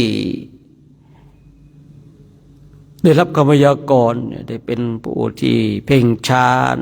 ทั้งเป็นโลกียะและโลกุตละเนี่ยเมื่อเกิดมาในยุคของพระพุทธเจ้าของเราเนี่ยก็เกิดในตระกูลเนี่ยผู้ที่มีทรัพย์มีสมบัติเนี่ยชอบฟังธรรมแต่ในการฟังธรรมนั้นไปฟังธรรมอยู่ท้ายบริษัทโน่นนะคือพูดง่ายๆว่าอยู่ไกลสุดเล่นเป็นบุคคลที่ชอบฟังธรรมนะวันหนึ่งเนี่ยพระพุทธเจ้านะทรงแสดงแล้วตรวจดูอัธยาศัยของสัตว์นะว่าวันนี้พระองค์จะได้คุยหรือโปรดใครดีเนี่ยพระเจ้าเนี่ยแสดงธรรมแต่ละครั้งเนี่ยลองตรวจดูอัธยาศัยของสัตว์นั้นที่ประชุมชมนั้นว่าธรรมใดถึงจะเหมาะสมเนี่ยก็เลยเห็นเนี่ยเรวตะมานพเนี่ยอยู่ในข่ายของพระองค์แล้วควรจะแสดงธรรมในเรื่องใดดีมาตรวจดูแล้วอริยสัยของเรวตะมานพนี่คือต้องคุยอนุบุพพิกถาที่ว่าเรื่องด้วยทานพระพุทธเจ้าทรงแสดงอนุบุพพิกถาที่เริ่มต้นด้วยทานเรวตะมานพปกติเป็นผู้ที่มีความศรัทธาอยู่แล้วแต่เมื่อวันนั้นได้ยินได้ยินในเรื่องของอนุบุพพิกถาแล้วเนี่ยเกิดความศรัทธาที่ตั้งมั่นเมื่อเกิดศรัทธาที่ตั้งมั่นแล้วอยู่ของเพศคฤหัสถ์ไม่ได้แล้วจึงขอบวชคือถามว่าก่อนหน้านั้นเนี่ยก่อนหน้านั้นเนี่ยเรวตะมานพเนี่ยได้ยินได้ฟังเรื่องของอนุบุพพิกถาไม่เคยอย่างแน่นอนอันนี้เป็นความคิดของผมเองนะแต่ณเวลานั้นเนี่ยบารมีธรรมยังไม่เต็มยังไม่บริบูรณ์ยังไม่สมบูรณ์เนี่ยจนถึงวันที่พระพุทธเจ้าเนี่ยแผ่ข่ายพยานไปเนี่ยตรวจดูนะเนี่ยบริบูรณ์แล้วสมบูรณ์แล้วนะเลยแสดงอนุบุพพิกถาคือเนี่ยเมื่อพระองค์ทรงแสดงอนุบุพพิกถาปุ๊บเนี่ยมันตรงจิตตรงใจคือจิตของเรวตะมานพเนี่ยณเวลานั้นถึงพร้อมแล้วอะเมื่อถึงพร้อมพระพุทธเจ้าทรงแสดงเหมือนเจาะจงตายเข้าใจง่ายมันว่าเรวตะมานพนั้นมีแผลในใจพอพระพุทธเจ้าเนี่ยพูดปุ๊บมันสะกิดเลยประมาณนั้นอันนี้อุปมาให้ฟังนะพอฟังแล้วเนี่ยมีความเลื่อมใสศรัทธาอย่างชัดเจนเลยก็ขอบวชแล้วบวชแล้วก็เป็นผู้ที่สงสัยที่ได้กล่าวไว้สิ่งที่เป็นกัปปิยะและอัปกัปปิยะคนทั้งหลายก็เลยถ้าคุยตามภาษาของเราเนี่ยพระรูปนี้สงสัยเหลือเกินก็เลยมีสิ่งนำหน้าคือกังขาก็เลยชื่อเรียกของท่านเลยกังขาเรวตะพระกังขาเรวตะนี่มีความสงสัยคือความสงสัยเนี่ยบางอย่างมันก็เป็นเหตุขอให้เกิดในสิ่งที่ดีงามแต่กังขาความสงสัยบางอย่างเนี่ยก็ก่อให้เกิดความฟุ้งซ่านความสับสนความวุ่นวาย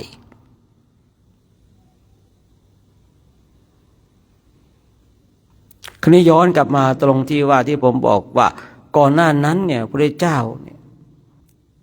ก็ทรงแสดงธรรมไปนะยิ่งเรื่องของอนุบุพพิกถาพระองค์ทรงแสดงบ่อยๆแล้วยิ่งเรวตะมานพเนี่ยก่อนนั้นยังไม่ได้บวชเนี่ยเป็นผู้ที่ฟังธรรมชอบฟังธรรมอยู่แล้วนะทำไมจะไม่ได้ยินเนาะผมเลยเข้าใจในคำว่าจิตเต็มรอบนะจิตถ้าเต็มรอบเมื่อไรสมควรแก่การงานเมื่อใดทำทั้งหลายมันก็ปรากฏในการที่เราได้ยินได้ฟังธรรมย้ำบ่อยๆเนี่ย คือเราก็ไม่รู้อะนะว่าจิตของเรามันจะเต็มรอบตอนไหนเมื่อไหร่เราจึงต้องอาศัยการฟังธรรมบ่อยๆย้ำเตือนบ่อยๆในสิ่งที่พระเจ้าทรงตรัสไว้สิ่งใดที่พระเจ้าทรงตรัสไว้อันนี้อย่างมรรคมีองค์8ก็ดีอนุบุพพิกถาก็ดีหรือว่าอื่นๆเช่นอริยสัจ4ก็ดีเนี่ยเราได้ยินได้ฟังหรือว่าเราได้อ่านพอเราได้อ่านเราก็นำมาพิจารณาด้วยตัวของเราเองการที่เราพิจารณาไปเหมือนกับเราเนี่ยเทศให้ตัวของเราฟัง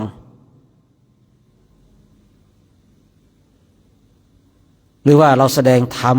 ให้กับตัวของเราเองให้ได้ยินได้ฟังในขณะที่เราเนี่ยศึกษาแล้วอ่านแล้วว่านี่คืออนุบุพพิกถาอนุบุพพิกถามีอะไรบ้างเริ่มต้นโดยทาน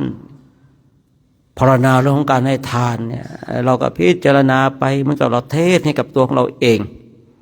ให้ได้ยินได้ฟังด้วยตัวของเราเองเนี่ยเช่นนี้ก็เป็นการย้ำเตือนหล่อหลอมบารมีธรรมของเราด้วยตัวของเราเอง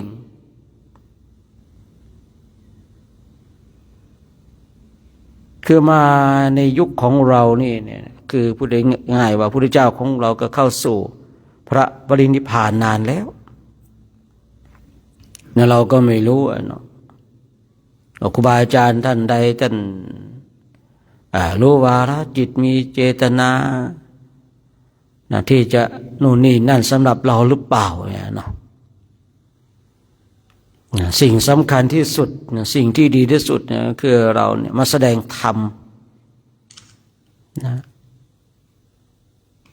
ให้เราได้ยินได้ฟังด้วยตัวของเราเองเนี่ยแต่การฟังจากครูบาอาจารย์ก็เป็นสิ่งที่ดีนะแต่บางครั้งเนี่ยเราอยากจะฟังเรื่องนี้เนี่ยแต่เราดันได้ยินเรื่องอื่นเนี่ยแต่ถ้าว่าเราในยามค่ำคืนเราก็มาเทศสอนตัวของเราเองนั่งภาวนาไปก็เทศสอนตัวเองบอกตัวเองเตือนตัวเองย้ำอยู่อย่างนั้นนะอย่าไปเบื่อหน่ายในธรรมซึ่งพระพุทธเจ้าพระองค์ทรงตรัสว่าบุคคลใดก็ตามชังธรรมบุคคลนั้นเข้าสู่ในเส้นทางแห่งความเสื่อมบุคคลใดรักธรรมบุคคลนั้นเข้าสู่ในเส้นทางแห่งความเจริญบุคคลใดก็ตามเป็นบุคคลที่ชังธรรมคือไม่ชอบธรรมธรรมตัวนี้คือทรรมไม่ใช่ทออำธรรมบุคคลใดชังธรรมบุคคลนั้นเนี่ยเข้าสู่ในเส้นทางแห่งความเสื่อมแต่ถ้าบุคคลใดเป็นบุคคลที่รักธรรมบุคคลนั้นอยู่ในเส้นทางแห่งความเจริญนี่อย่างที่ได้กล่าวไว้ว่าบางทีในยามค่ำคืนเนี่ยเราก็มาเทศสอนตัวเองบางทีไม่ต้องไปเทศสอนใครเทศสอนตัวเองมาแสดงธรรมสอนตัวเองเนี่ยขนาดเราจะสอนตัวเองเรายังไม่อยากฟังนะจะกล่าวใหญ่หรือเราจะชอบไปเทศสอนคนอื่นอย่างเดียวเนี่ยขนาดตัวของเราเองอยากจะเทศสอนตัวเองมันยังไม่ฟังยังไม่เอาเลยเนาะแสดงว่าธรรมะนั้นเนี่ยสอนคนอื่นไม่ได้เพราะอะไรขนาดตัวเองยังไม่ฟังเลยนะแต่เทศนั่งเทศสอนตัวเองบอกตัวเองเนี่ยยังไม่เอาเลยเนาะจะกล่าวใหญ่ถึงบุคคลอื่นเดี๋ยวบางที่เราเคยได้ยินได้ฟังกันทำไมคนสมัยนี้ไม่ฟังธรรมกันขนาดตัวของเราเองบางทีนะยังไม่ชอบฟังธรรมเลยนะจะกล่าวใหญ่ถึงบุคคลอื่นล่ะในการที่เราเนี่ยเทศสอนตัวเองบอกตัวเองมันก็จะเป็นการย้ำเตือนในธรรมถ้าเรายิ่งสงสัยในสิ่งใดที่อยู่ในขอบเขตของพระพุทธศาสนาเนี่ยเราก็ทำให้มันสิ้นสงสัย ในอย่างพระกังขาเรวตะเนี่ยตอนที่ตนเองยังไม่ได้เป็นพระอรหันต์ก็สงสัยไปหมดเลยก็เป็นเรื่องที่ดีนะ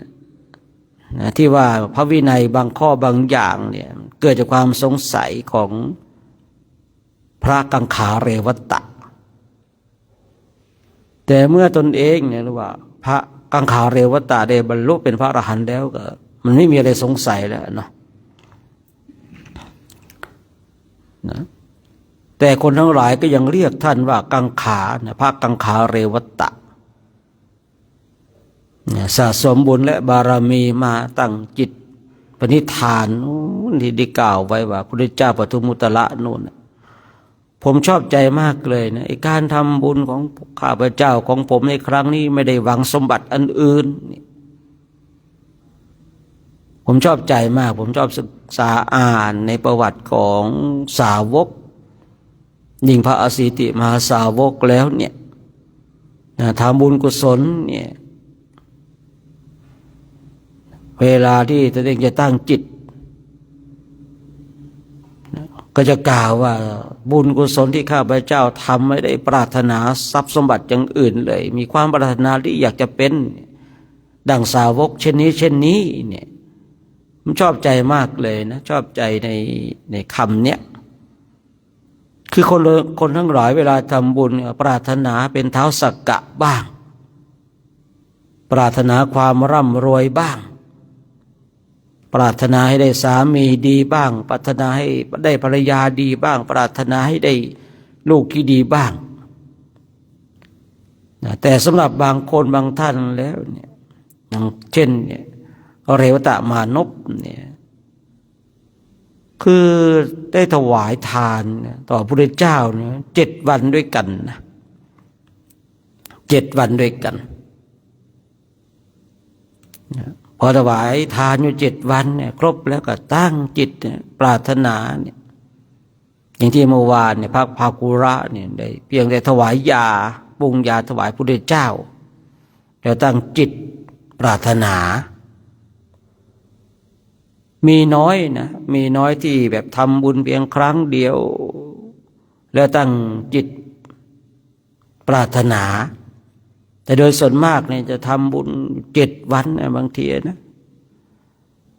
พอครบ7 วันแล้วนะก็ตั้งจิตเนี่ยในสิ่งที่ตนเองปรารถนาคือต้องการเป็นสาวกที่ตนเองต้องการที่เองปรารถนานะผมเองเลยเข้าใจว่าคือบางคนเนี่ยอย่างเราท่านทั้งหลายบางทีก็ตั้งจิตที่แตกต่างกันออกไปอันนี้ว่ากันไม่ได้นะผมเลยไม่ดูถูกความคิดของคนว่าบางคนในปรารถนาที่จะเป็นพระสัมมาสัมพุทธเจ้าบางคนเนี่ยตั้งจิตปรารถนาดังเช่นพระสารีบุตรพระมหาโมคคารลานะคือตั้งจิตอยากจะเป็นอัครสาวกเบื้องซ้ายเบื้องขวาเนี่ย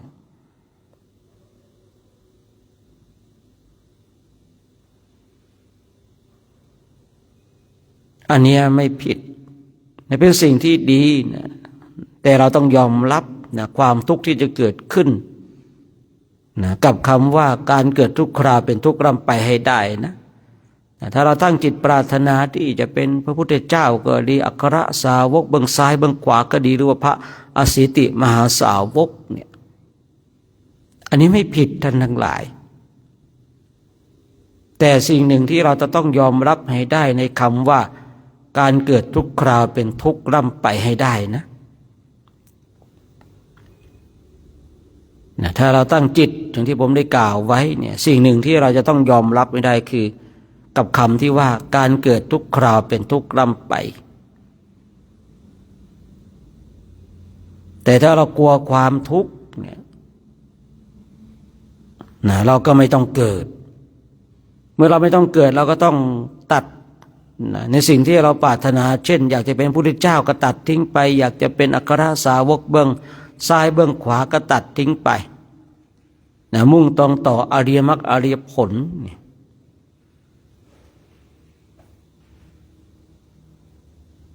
เช่นนี้จะเป็นการดีคือมันเป็นการตัดภพตัดชาติ นี่ขึ้นอยู่กับตัวของเราเองว่านะเรายังอยากจะเกิดหรือว่าเราจะไม่เกิดแล้วพอแล้วมันทุกข์เหลือเกินแต่ถ้าเราคิดว่าพอแล้วมันทุกข์เหลือเกินเนี่ยเราก็ต้องขวนขวายปฏิบัติธรรมกรรมฐานไม่ใช่โอ้ยกลัวความทุกข์แต่ยังนอนหลับไหลอยู่ไม่อยากจะเกิดนะแต่ยังเป็นผู้ที่หลับไหลไม่มีความภาคเพียรเนี่ยว่าคิดดีแต่การกระทำไม่ดีอะเนาะเนี่ยคิดดีนะการที่เรากลัวความทุกข์เนี่ยมันว่าคิดดีแล้วเนี่ยแต่เราไม่ได้ฝึกปฏิบัติไม่ได้ลุกเดินจงกรมไม่ได้นั่งสมาธิเนี่ยเอาแต่หลับไหลเอาแต่เพลิดเพลินกับสิ่งอื่นๆนี่ว่าคิดดีแต่ทำไม่ดีการกระทำมันใช้ไม่ได้แต่ถ้าเราคิดดีแล้วกลัวเหลือเกินในการเกิดเนี่ยไม่อยากจะเกิดแล้วมันทุกข์เหลือเกินเนี่ยแล้วลุกสร้างความเพียรภาวนาเนี่ยอันนี้ก็เลยว่าคิดดีแล้วก็ทำดีเนี่ยเมื่อเราคิดดีทำดีส่งผลในสิ่งที่ดีอย่างแน่นอนคือเนี่ยพระกังขาเรวตะเนี่ยนะท่านยังมีโอกาสได้สอนพระมีพระรูปหนึ่งไปตำหนิท่านไปตำหนิพระกังขาเรวตะโอ้ยพระรูปนี้ท่านนี้กินแล้วก็นอนเนี่ยนี่คือปุถุชนในความคิดของปุถุชนไม่เข้าใจในความคิดของพระอรหันต์พระปุถุชนเนี่ยไปตำหนิพระรูปนี้กินแล้วก็นอนกินข้าวน้ำโภชนาอาหารของชาวบ้านด้วยศรัทธาแล้วก็ไม่สร้างความเพียรไม่ประกอบความเพียรเลย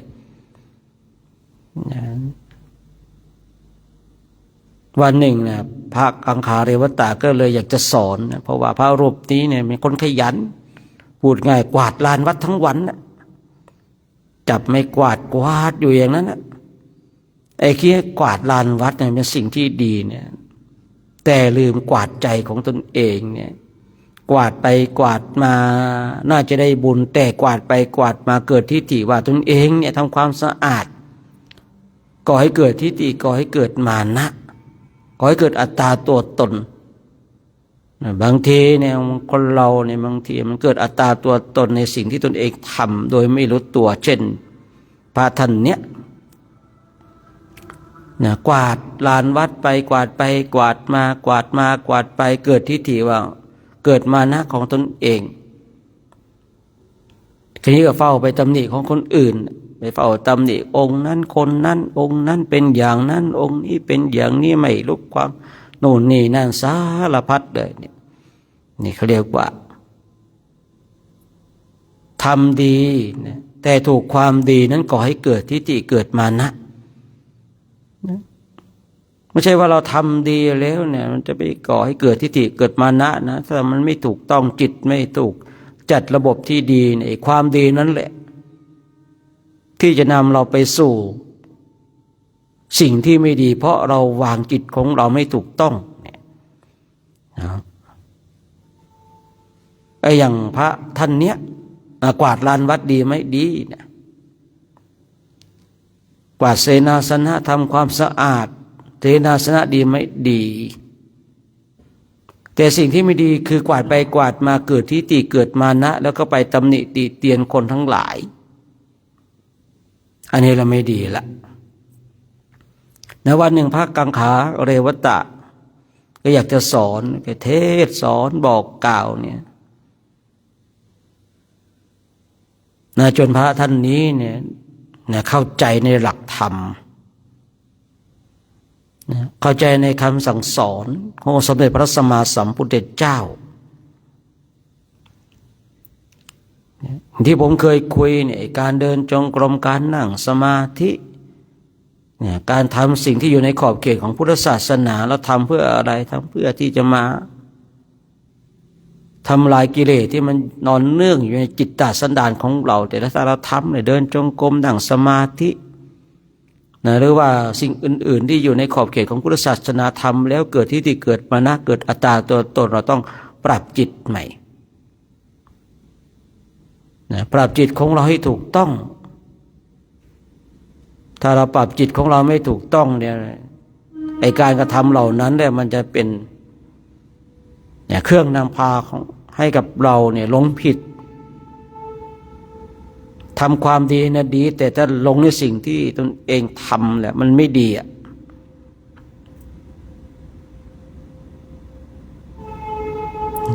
เดินจงกรมนั่งสมาธิ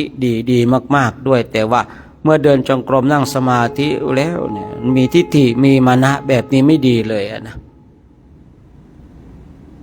เดินจงกรมนั่งสมาธิเพื่อที่จะมาสะสางกิเลสทั้งหลายที่มันนอนเนื่องจิตสันดานของเราแต่ถ้าบุคคลใดบุคคลหนึ่งเดินจงกรมนั่งสมาธิแล้วก็ให้เกิดทิฏฐิเกิดมานะเกิดอัตตาตัวตนแบบนี้ไม่ดีเลย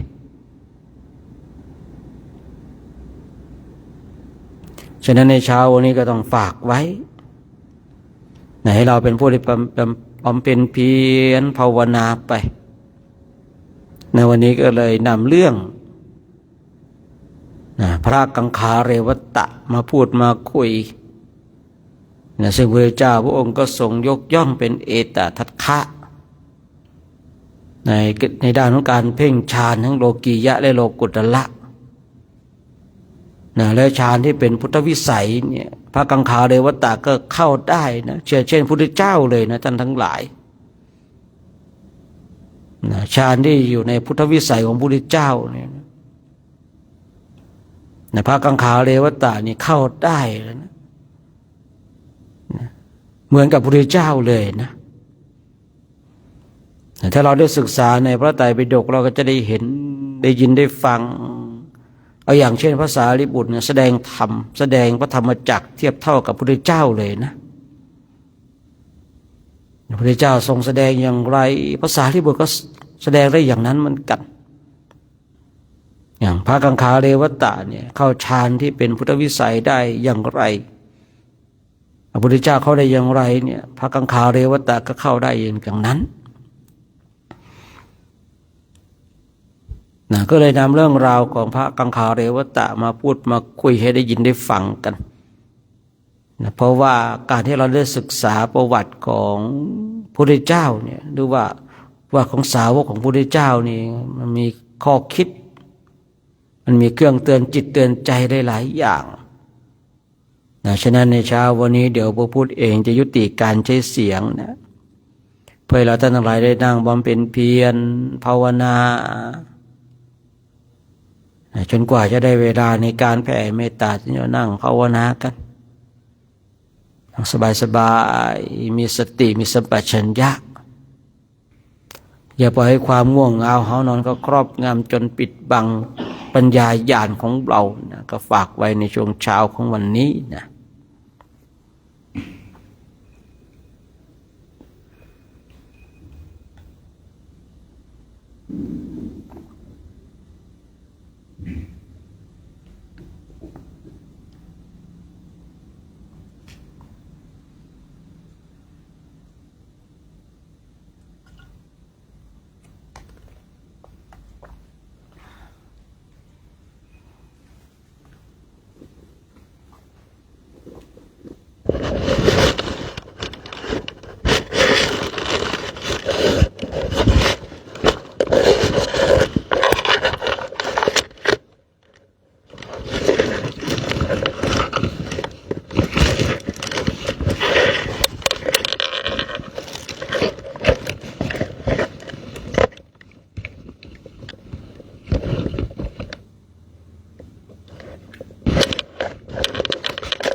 เจริญจิตตภาวนาในช่วงนี้ก็สมควรแก่เวลา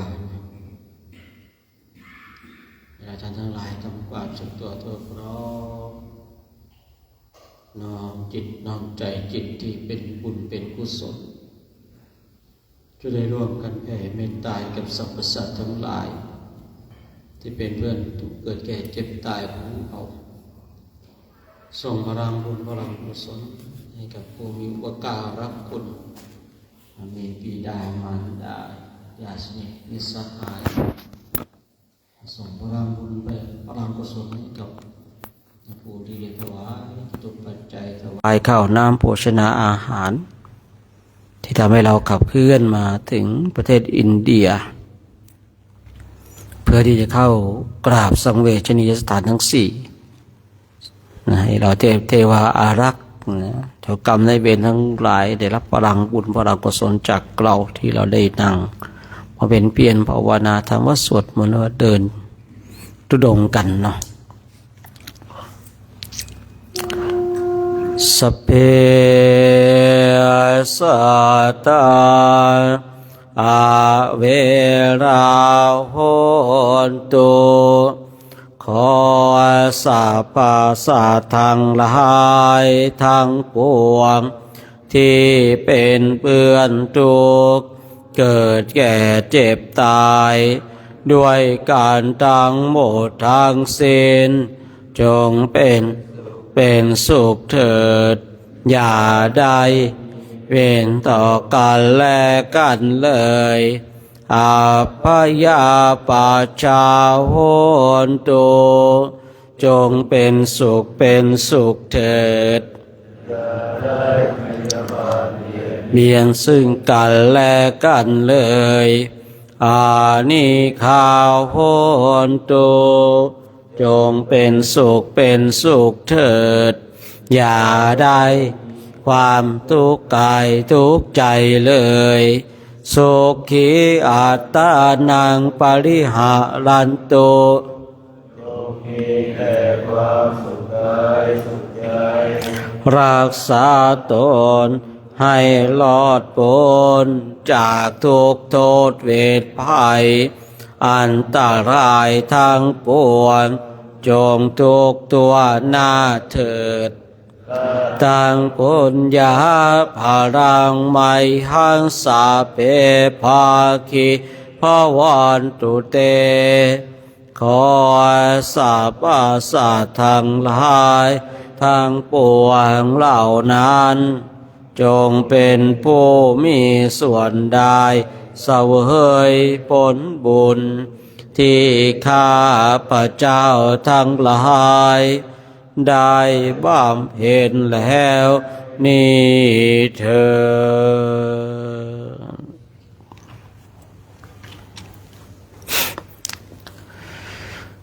ดอาจารย์นี่ก็ต้องขออนุโมทนาสาธุการกับ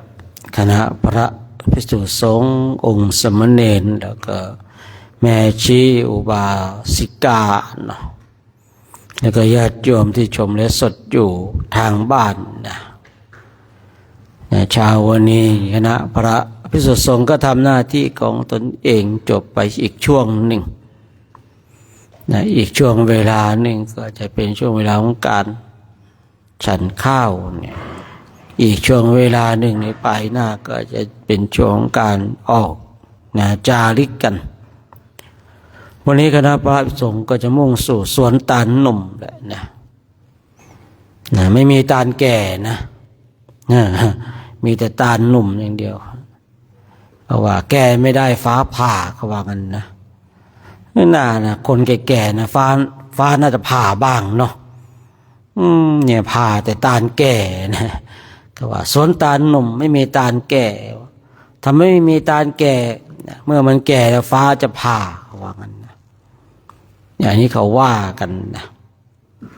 ไม่รู้จริงเท็จอย่างไรก็ไม่รู้แต่เขาเรียกว่าสวนตาลหนุ่ม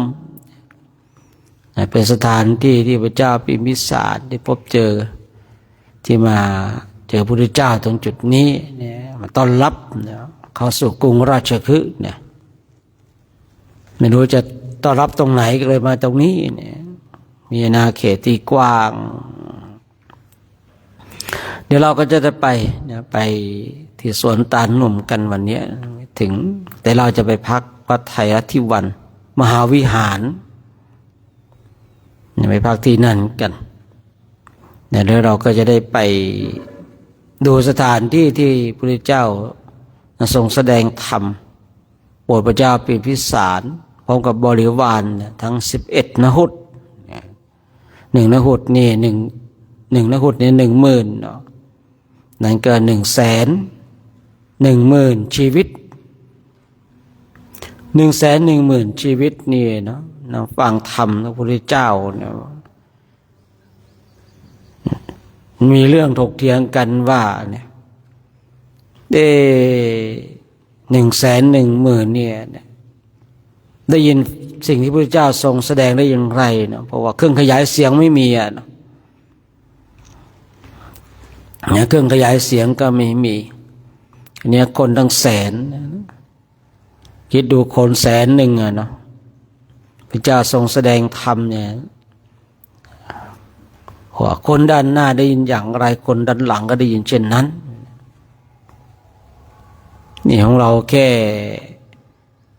70-80เนี่ยบางทีต้องใช้เครื่องขยายเลยเนาะจึงจะได้ยินนะบางรูปไม่ได้ยินอีกนะเนี่ยก็เลยมีความสงสัยเนาะตกลงยังไงกันแน่เนาะเนี่ยจะ110,000จริงหรือเปล่าเนี่ยนะหรือว่ามีไม่กี่คนเนี่ยอันนี้ก็ไม่สามารถรู้ได้เนาะแต่ว่าคนในตำราเขาเขียนว่า11นหุตเหมือนกันนะที่ฟังธรรมในวันนั้นเนี่ยนะก็เลยมีข้อถกเถียงกันว่าตกลงยังไงวะนะพระเจ้าทรงแสดงธรรมอย่างไรเนี่ยเสียงจะได้ยินทั้งหมดไหมวะนะถ้ามีเครื่องขยายเสียงมันก็จบปัญหาเรื่องนี้ใช่หรือเปล่าแต่สมัยก่อนไม่มีเครื่องขยายเสียงเนี่ยคือถ้าเราเข้าใจเรื่องของสมาธิเราจะเข้าใจตรงจุดนี้เลยว่าเนี่ยที่พระเจ้าทรงแสดงธรรมเนี่ยโปรดพระเจ้าพิมสารพร้อมกับบริวาร11นหุตเนี่ยแต่ถ้าเราไม่เข้าใจเรื่องของสมาธิเราจะไม่เข้าใจตรงจุดนี้นะถ้าคนหนึ่งคนใดเข้าใจเรื่องของสมาธิแล้วตัวเองเคยได้สมาธิจะเข้าใจเนี่ยจะไม่สงสัยตรงจุดนี้เลยนะเนี่ยบางทีบางคนก็สงสัยเนี่ยสิ่งที่ควรสงสัยนะไม่สงสัยนะบางทีเนี่ยสิ่งที่ไม่ควรสงสัยนั่นต้องสงสัยนะสงสัยพระพุทธเจ้าไปแสดงธรรมโปรดพุทธมารดาที่สวรรค์เนี่ยตั้ง3 เดือนเนี่ยมีคนสงสัยพระพุทธเจ้าเข้าห้องน้ำตรงไหนวะเนี่ยไปสงสัยเรื่องนี้วะนะสงสัยพระพุทธเจ้าเข้าห้องน้ำตรงไหนวะนะคนเราเนี่ยบางทีมันจะสงสัยในสิ่งที่ไม่ควรสงสัยในสิ่งที่ควรสงสัยแต่ไม่สงสัยเนี่ยเป็นเช่นนี้อันนี้ก็ปล่อยเขาไปเนาะ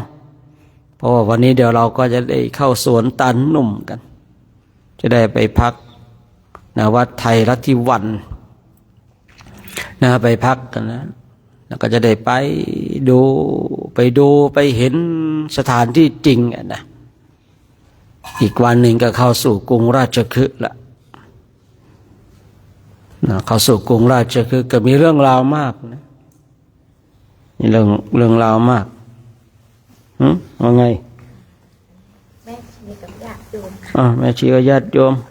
สาธุแก้วสารพัดนึกสารพัดนึกกับแก้วสารพัดน้ำปนะกับแก้วสารพัดนึกนะโมทนากับแม่ชีกับญาติโยมเนาะได้ร่วมกันถวายเนี่ยอย่างบางคนบางท่านนะถวายน้ำปนะเนี่ยถวายปัจจัยมาอยากจะถวายกับมือก็บอกผมนะครับนะช่วงที่เดินไปจะได้ให้มาถวายนะบางทีว่าบางท่านเนี่ยบอกผมได้ถวายน้ำปนะค่าปัจจัยน้ำปนะมาแล้วอยากถวายกับมือก็บอกกันได้นะครับผมจะได้ไปให้เราท่านถวายพระกับมือกันคือช่วงที่เราเดินไปเนี่ย พยายามที่จะมีน้ำปานะทุกๆวันนะจะเป็นของเราท่านทั้งหลายกันรวมโดยช่วยกัน แต่ผมก็เป็นตัวแทนแต่ว่าคือบางทีบางรูปผมอยากจะถวายสักวันหนึ่งกับมือของผมเนี่ยก็ได้เหมือนกันนะครับผมหรือว่าบางคนบางท่านเนี่ยแจ้งความประสงค์ว่าผมอยากจะถวายตอนที่เดินไปถึงที่พักเนี่ยอย่างไอ้วันนั้นไอ้วันเมื่อวานเนาะที่ว่าเดินไปถึงที่พักแล้วก็ถวายตอนเข้าพักก็ได้นะแต่ว่าก็ต้องดูนะต้องดูด้วยว่าวันนั้นสะดวกมากน้อยขนาดไหนนะครับผมแต่ถ้าแจ้งความจำนงมาอย่างเนี้ยก็พยายามที่จะจัดสรรให้นะจัดสรรให้จะพยายามจัดสรรให้แต่ถ้าว่าไม่ได้บอกก็เอาตามเหตุตามปัจจัยก็แล้วกันเนาะคือบางคนบางท่านอยากจะถวายผมก็เข้าใจอยู่นะเพราะว่าคือเข้าใจในเรื่องของว่าบางทีเราก็สร้างความดีต้องประกาศให้โลกรู้เนาะสร้างความดีต้องประกาศให้โลกรู้เนี่ย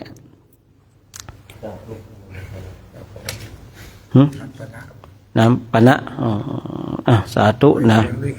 เสียงก็ไม่มีก็อยากจะคุยนะข้างหลังนะเมื่อวานก็คุยตอนเย็นนะเนาะข้างหลังพร้อมหรือยังพร้อมแล้วจะไปยังไม่พร้อมแม่ชีไปห้องน้ำอีกแล้วมาชีมาหรือยังมาแล้วจะไปแล้วไปห้องน้ำอีกแล้วตกลงยังไงแน่นะงงเลยนะเมื่อวานเนาะเมื่อวานเลยงงเลยนะงงไม่รู้จะเอายังไงเลยนะยังไงไฟฉายนี่ต้องมีทุกต้องติดตัวทุกวันนะครับไฟฉายนะเพราะว่าเป็นสิ่งที่สำคัญเลยนะวันนี้ไม่น่าจะมืดนะพรุ่งนี้น่าจะมืดพรุ่งนี้น่าจะดึกเลยนะไม่น่าจะมืดพรุ่งนี้นะอาจจะดึกเลยก็ได้เนาะวันพรุ่งนี้วันนี้ไม่มืดแน่นอนนะสาธุโมทนาเนาะโมทนาสาธุการเราจะได้ดูถวายกันน้ำปนะอินเดียมันไม่ค่อยมีอะไรท่านทั้งหลายในเหมือนทางบ้านเราเนาะนึกถึงM100ก็ดูในรูปเอานะ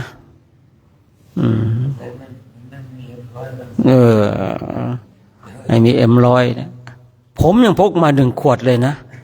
พกอยู่ในกระเป๋าเนี่ยนะเอาไว้ดูนะนึกหิวก็ดูบางอย่างเนี่ยได้ดูก็อิ่มแล้วนะนู้นเนี่ยผมเลยว่าจะไปฉันในวันที่30 มีนาโน่นนะผมพกมาขวดหนึ่งนะพกมาวันนั้นมันเคยมาถวายยังไงไม่รู้มันวางอยู่ตรงนั้นจับใส่ไปเลยดีกว่านะน้ำปนะที่อินเดียก็แบบเนี้ยนะครับผมว่ากันไปเนาะเอาละวันนี้ก็ต้องขออนุโมทนาสาธุการกับคณะพระภิกษุสงฆ์องค์สมณเณรและก็แม่ชีอุบาสิกาได้ร่วมกันทำคุณงามความดีได้ร่วมกันถวายจตุปัจจัยแม้แต่ญาติโยมเองที่รับชมไลฟ์สดอยู่ทางบ้านก็ขออนุโมทนาสาธุการบุญใดกุศลใดที่เราท่านทั้งหลายได้กระทำก็ขอให้บุญนั้นกุศลนั้นจงนำพาท่านทั้งหลายจงมีความสุขมีความสงบมีความร่มเย็นคิดสิ่งประการใดเป็นไปโดยชอบประกอบในธรรมแล้วก็ขอให้สิ่งนั้นจงสำเร็จด้วยเถิดอายุโทภาระโทเทียโลวานะปฏิภาณโตสุขัสสตตาเมธาวิสุขาโสอติกาชติอายุนทาตาวาภรังวานัยสุขันจะปฏิภาณโทติคายุยาสวาโหติยัตถยาทุปปาชติตินะครับหลังจากที่เรากราบพระเสร็จก็เหมือนเดิมเนาะใครจะขึ้นไปถ่ายรูปบนนู้นก่อนก็ได้นะแล้วก็ของอะไรที่จะเข้า ถุงบิ๊กแบกก็เข้าไปเนาะก็เก่าขึ้นนะ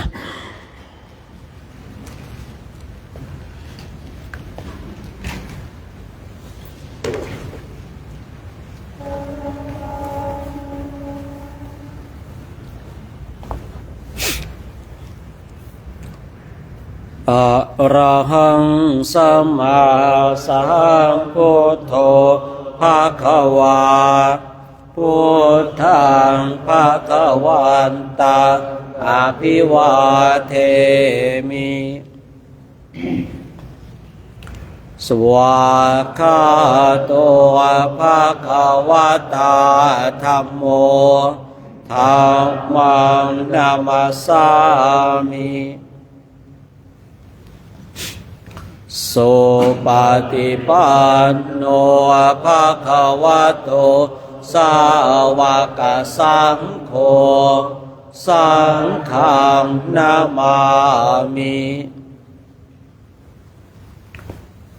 มหาตาปิตุโกนังอะหังวันทามิคุโรอุปัชฌาย์อาจาริยากุณังอะหังวันทามิ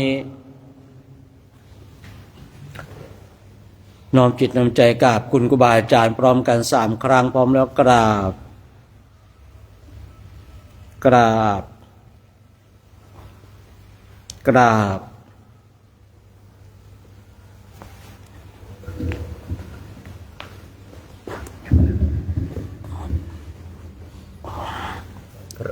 พระภิกษุสงฆ์พร้อมใจกันกราบพระอาจารย์พวกชายพร้อมกันพร้อมแล้วกราบสาธุนะกราบสาธุสมณเณรแม่ชีโยมพร้อมแล้วกราบ